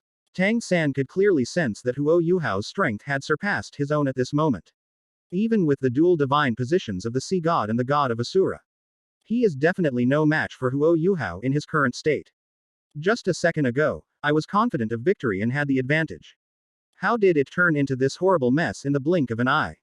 Tang San couldn't understand it no matter how hard he tried. Why was Huo Yuhao able to obtain such powerful strength when the god realm was cut off from Douluo continent? Are the chosen ones selected by the will of the Douluo continent plain really that terrifying? Tang San looked at the menacing Huo Yuhao opposite him, subconsciously swallowed, and unconsciously took 2 steps back. Tang San wanted to run away. His men were no match for the girl group members. Even he himself couldn't defeat Huo Yuhao and Shui Di in their fused state. What's the point of this so-called war of gods? If we keep fighting, he'll only suffer an even worse death, right? Damn it, what do I do? What should I do in this situation? Tang San's mind raced as he frantically tried to come up with a solution. His ambitions were not yet fulfilled, Douluo continent had not yet become his backyard, and the god realm had not yet become his personal fiefdom. How could he be willing to die like this? Huo Yuhao had no idea what Tang San was thinking, and even if he did, he wouldn't care at all. From the moment Tang San led his group of followers to Douluo continent, he was already a dead man in Huo Yuhao's eyes. Huo Yuhao didn't waste any words with Tang San. Wielding the weapon composed of a spear and the Ice Soul Sword, he launched a deadly attack on Tang San. Their fight resumed, drawing the attention of those around them. Ji Yuina, Wang Donger, Di Choer, and the others were not at all surprised that Huo Yuhao completely suppressed Tang San. However, this situation was completely different in the eyes of Dai Mubai, Oscar, Ma Hongjun, and others. In the eyes of these people, this trip to Douluo continent was just a trip. Even if someone on the Douluo continent really did become a god-level powerhouse without anyone noticing. However, with Tang San leading them, they could easily eliminate the enemy. The current situation is a slap in the face for them. If this continues, not only will they not be able to kill Huo Yuhao and the girl group, but they will also die at the hands of the other side. Damn it, could they have been tricked by that bastard Tang San? Regardless of their inner grumbling and anger towards Tang San, things have developed to this point, and they have no way out. Their only hope is that Tang San can defeat Huo Yuhao and then free up his hands to help them destroy the girl group. As for whether Tang San will ultimately betray their trust, that's something no one can say for sure. The battle of gods on Douluo continent is becoming increasingly fierce, gradually entering a white-hot stage. With Tang San being completely suppressed by Huo Yuhao, Ji Yuina and her girl group have gained an absolute advantage. Although no gods have died yet, several have been seriously injured. It can only be said that, with the help of the diary rewards, the power that the girl group members now possess has far exceeded their imagination. Just as Tang San's lackeys were in despair, Destruction, far away in the god realm, finally noticed something amiss. Destruction himself had been paying close attention to the situation in Douluo continent. He had been trying to figure out why the connection between the god realm and Douluo continent had been severed. Unlike Tang San's casual remarks, Destruction actually took action, intending to restore it. However, without finding the root cause, even with its immense destructive power, it is powerless to stop it. After yet another failed attempt, Destruction was thinking of seeking out Tang San to come up with a solution. Even though he had always disliked Tang San, even Destruction had to admit that with two godhoods, Tang San's strength far surpassed that of the other gods in the god realm. Upon arriving at the central hub of the god realm, Destruction discovered that Tang San was not there. Before Destruction could leave, he realized that someone had tampered with the central hub of the divine realm. After the Destruction wiped out those little hands and feet, it was discovered that the connection between the god realm and Douluo continent had been restored at some unknown time. This discovery made Destruction's heart sink, and he instantly sensed that something was wrong. So he quickly searched for Tang San's location, wanting to find out if he was the one who did these things.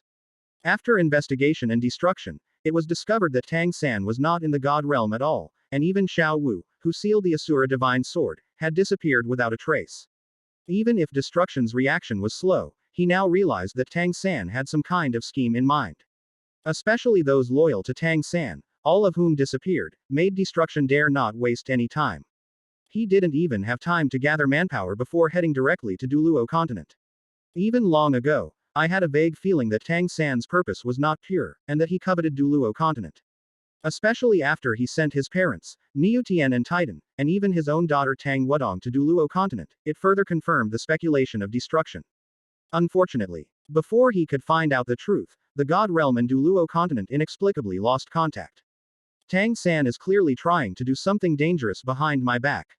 Whether it's to uphold the rules of the god realm or for some other reason, I absolutely cannot let him have his way.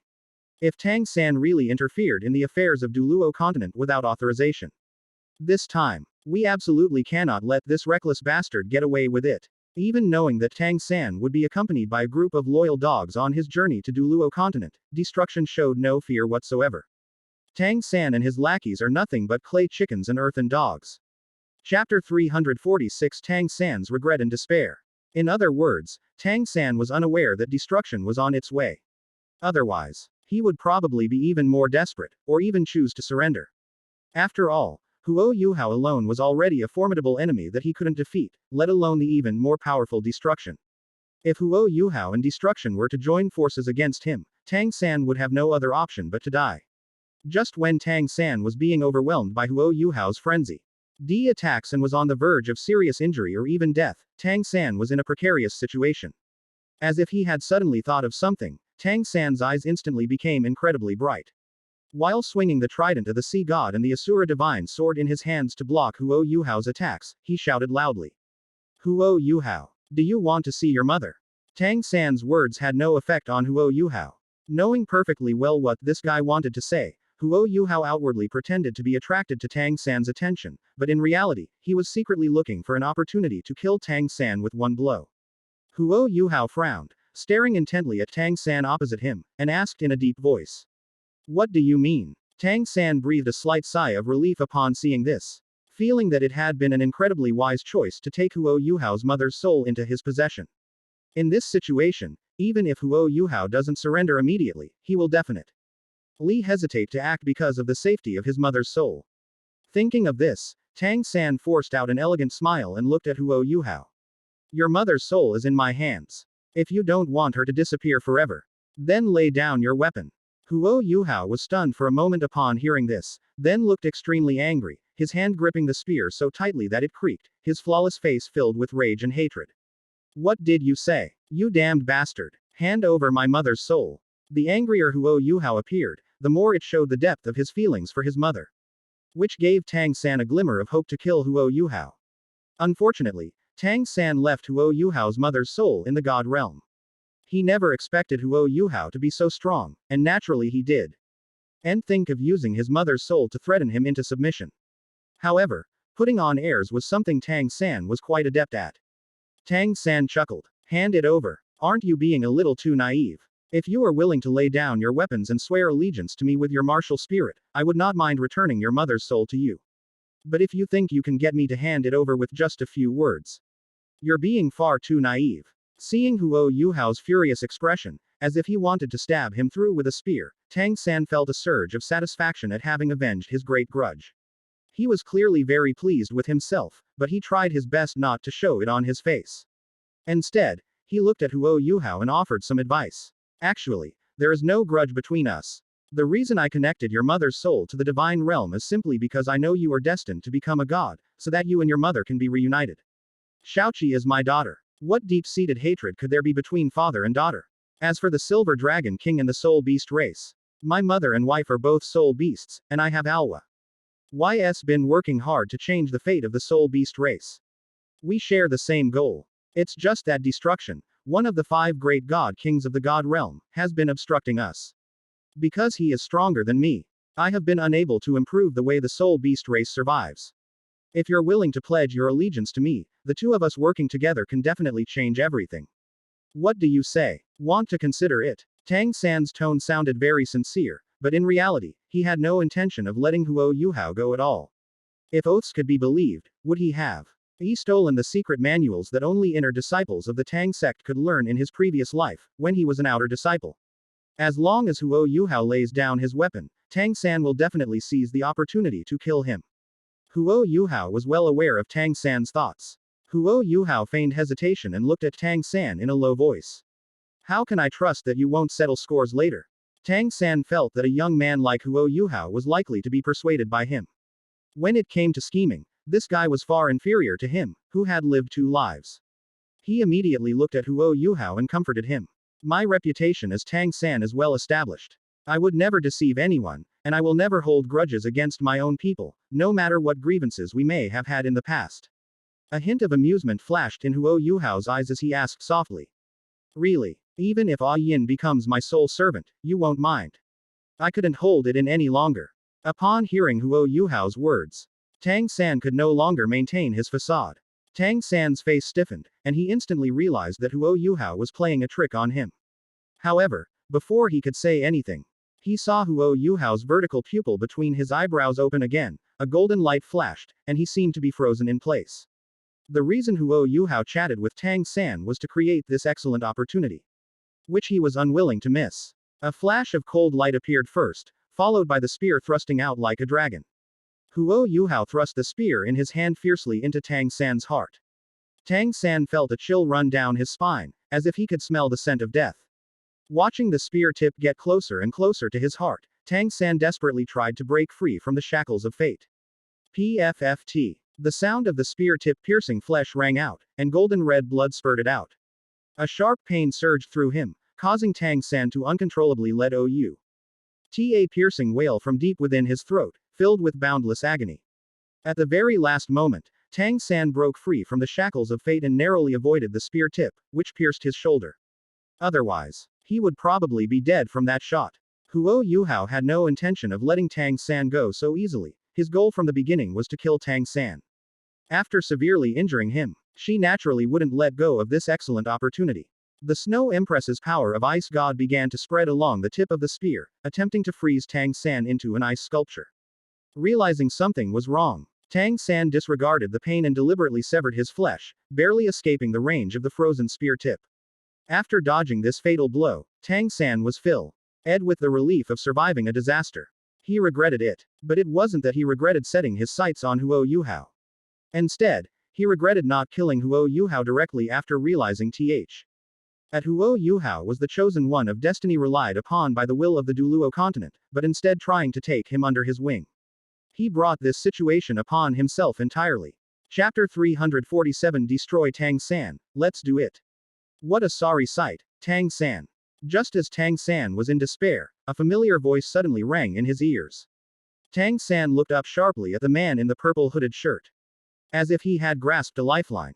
Destruction. Quickly help me deal with this guy. He wants to help the soul beast race rebel. As someone who experienced it firsthand, you know better than I how terrifying the destruction the dragon god caused in the realm of gods back then. Even now, the golden dragon king is still in the god realm, unable to quell his resentment and madness. Tang San had never wished to see destruction as much as he did now. Huo Yuhao had truly driven him into a corner. They even saw through his act of leaving Huo Yuhao's mother's soul in the god realm, thus depriving him of the means to threaten Huo Yuhao. If things continue like this, Tang San, the God King, might really fall into Huo Yuhao's hands. The destruction clearly gave Tang San hope of survival. After hearing Tang San's words, destruction gave him a deep look and instinctively felt that Tang San was talking nonsense. Tang San has lost all credibility in the destruction heart. However, just to be on the safe side, destruction still looked at Huo Yuhao and asked, is what Tang San said true? Huo Yuhao did not answer directly, but looked at him meaningfully. Why don't you just look at the current situation in Douluo continent and see for yourself?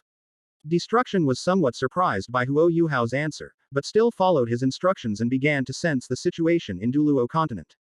The investigation revealed that the Douluo continent had undergone earth-shattering changes. Unlike before, humans and spirit beasts no longer kill each other, instead, they have become partners, showing a mutual assistance relationship. What's going on? Can humans still get along so amicably with spirit beasts? Moreover, how many years have passed, and how, after God realm lost contact with the Douluo continent, a God King level powerhouse has appeared on the Douluo continent. Just how extraordinary is this young man's talent? While investigating the changes in Douluo continent, destruction secretly monitored Huo Yuhao's situation. Only after confirming that the way humans and soul beasts interacted had truly changed did destruction finally breathe a sigh of relief. Did you make this? Huo Yuhao nodded and then shook his head. I made it, but it wasn't just me who made it. The reason we are where we are today is because of the collective efforts of all of us. Destruction followed Huo Yuhao's gaze and swept over Jiyu Yuina, Wang Donger, and Di Choer, among others. He lingered on Jiyu Yuina and Di Choer for a second longer, clearly realizing their identities.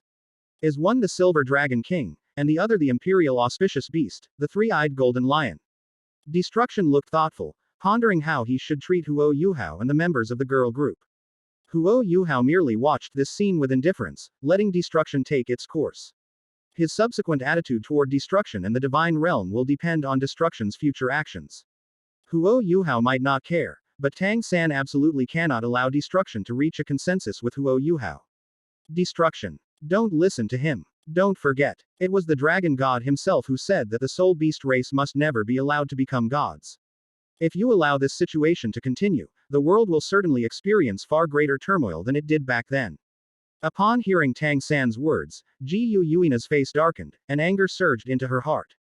Clearly, Jiyu Yuina found it hard to accept the dragon god's outrageous actions back then. As the dragon god, it's one thing to not consider the soul beast race, but he even helps others suppress soul beasts. What an outrageous leader. Ignoring Tang San's shouts, destruction Rima. In silent for a moment before looking at Huo Yuhao and speaking slowly. Could you tell me what happened during the time when the God realm lost contact with Douluo continent? Also, what did Tan Ji-san lead them to do before I arrived here? Feeling the destructive gaze upon them, Dai Mubai, Oscar, Ma Hongjun, and the others felt a chill in their hearts, sensing that something terrible was about to happen. However, Huo Yuhao smiled slightly, as he could sense the benevolence emanating from the destruction. If this matter is Tang San's fault, then destruction will definitely stand on his side without hesitation. Huo Yuhao naturally wouldn't refuse, and selected some important matters to tell destruction everything. As Huo Yuhao described, destruction's expression grew increasingly grim, and his gaze towards Tang San, Dai Mubai, and the others became more and more dangerous. After Huo Yuhao finished explaining the reasons and purpose for Tang San bringing them to Douluo continent, Destruction stared at Tang San and said, word by word, Tang San, you're really great. Absolutely fantastic. I really underestimated you. I never expected you to have such enormous ambitions. But what good will your ambition do for the God realm and the Douluo continent? In the end, Destruction wished he could twist Tang San's head off with his own hands. This guy only thought about making Douluo continent his backyard and turning the God realm into his personal fiefdom, but he never considered what the consequences would be. If Tang San were to achieve his goal, it would not only bring no benefit to Douluo continent or the God realm, but would also completely halt their development and even reverse the course of history. Without a doubt, Tang San would really dare to do that. He had always tried his best to make the realm of gods better and better. As a result, Tang San, who was also one of the 5 great god kings, had been secretly doing some dirty tricks all along. Suddenly, Destruction felt that it was only natural that he had disliked Tang San from the beginning. Tang San is worth it. Tang San sensed danger from Destruction's attitude. He knew that Destruction also had murderous intent. So he quickly looked at Destruction and begged for mercy. Destruction, spare me this time. As long as you're willing to let me go, I will have no complaints against you from now on. And I will follow your every command without question. True Destruction, believe me. Tang San was interrupted by Destruction before he could finish speaking.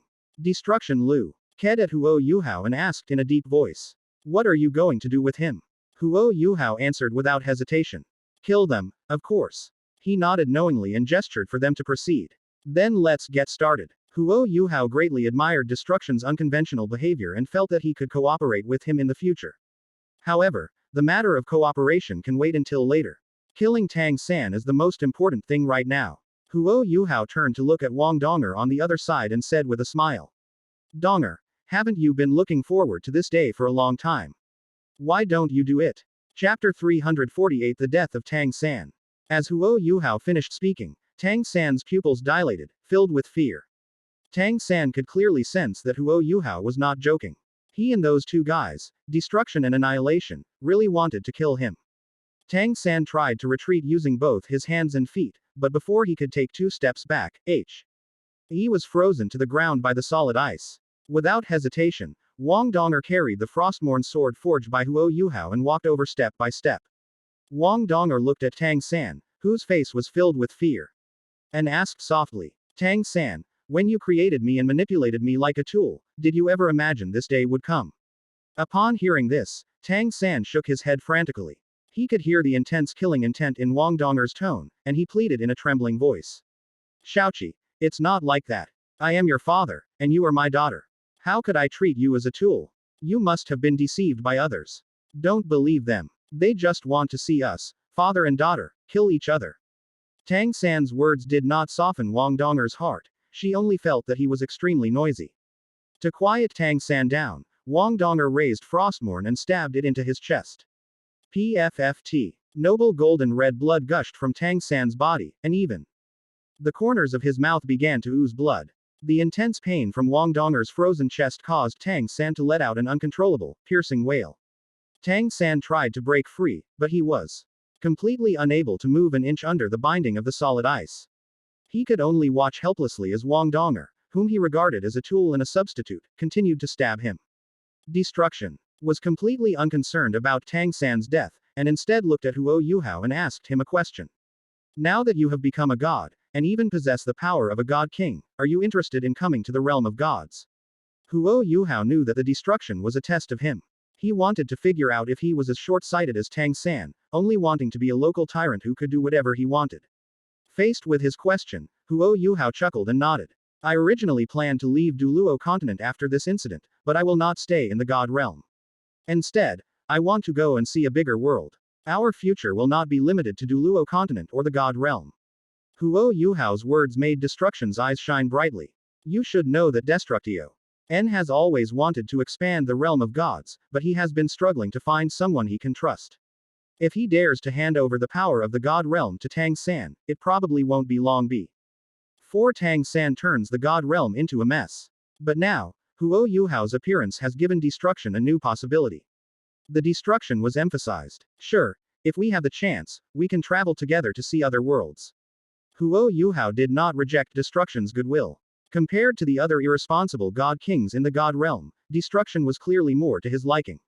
His destructive gaze swept over Dai Mubai, Oscar, Ma Hongjun, and the others, and he asked softly, "What are you going to do with these guys?" The thought of destruction made Dai Mubai and the others feel insecure, fearing that Huo Yuhao would kill them just as he had done to Tang San. And as it turned out, Huo Yuhao did not disappoint them. "Since they are all prepared to kill us, then I will naturally not show them any mercy."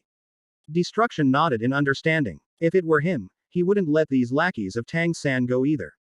Huo Yuhao's indifference and destructive disregard made Dai Mubai, Oscar, Ma Hongjun, and other gods feel the threat of death. Dai Mubai stepped forward, hoping to use his status as an ancestor of the Dai family to get closer to Huo Yuhao and persuade him to let him go. Even Oscar and Ma Hongjun used the 9 treasure glazed tile school and Ma Xiaotao respectively to play the emotional card. Unfortunately, Huo Yuhao would never let his enemies go.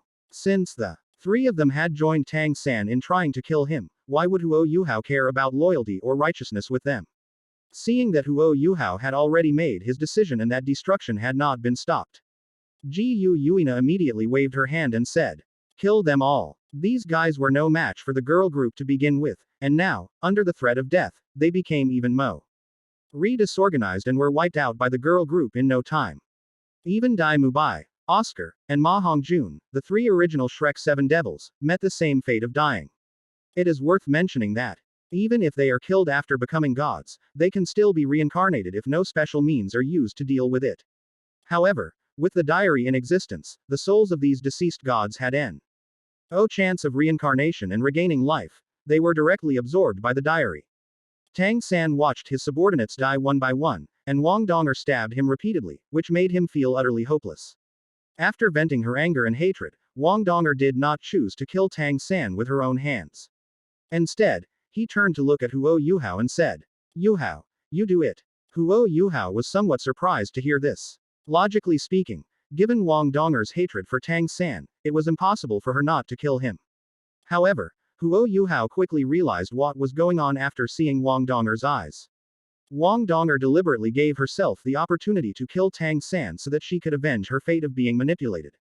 After all, he had said something in the diary when he first got it. "I must kill Tang San with my own hands one day and make him feel the pain." Wang Donger's current actions clearly demonstrate that he has made sure his words have a beginning and an end. Seeing Wang Donger's relieved expression, Huo Yuhao didn't hold back. He picked up the weapon composed of a spear and the ice soul sword and slowly walked towards Tang San. Tan. Ji-san raised his head and looked Huo Yuhao in the eye, speaking slowly and deliberately.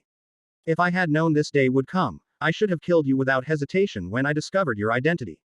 Huo Yuhao. I will definitely come back. I will definitely come back to take revenge." Even in his final moments, Tang San believed that with his God King strength, he definitely had the chance to be reborn. With his Tang clan background, as long as he can improve upon it, he will definitely be able to turn the tables and avenge himself against Huo Yuhao. However, Huo Yuhao did not even flinch in the face of Tang San's threat, and slowly pushed the tip of his spear into Tang San's heart. "That's a real shame, you won't have that chance." The end.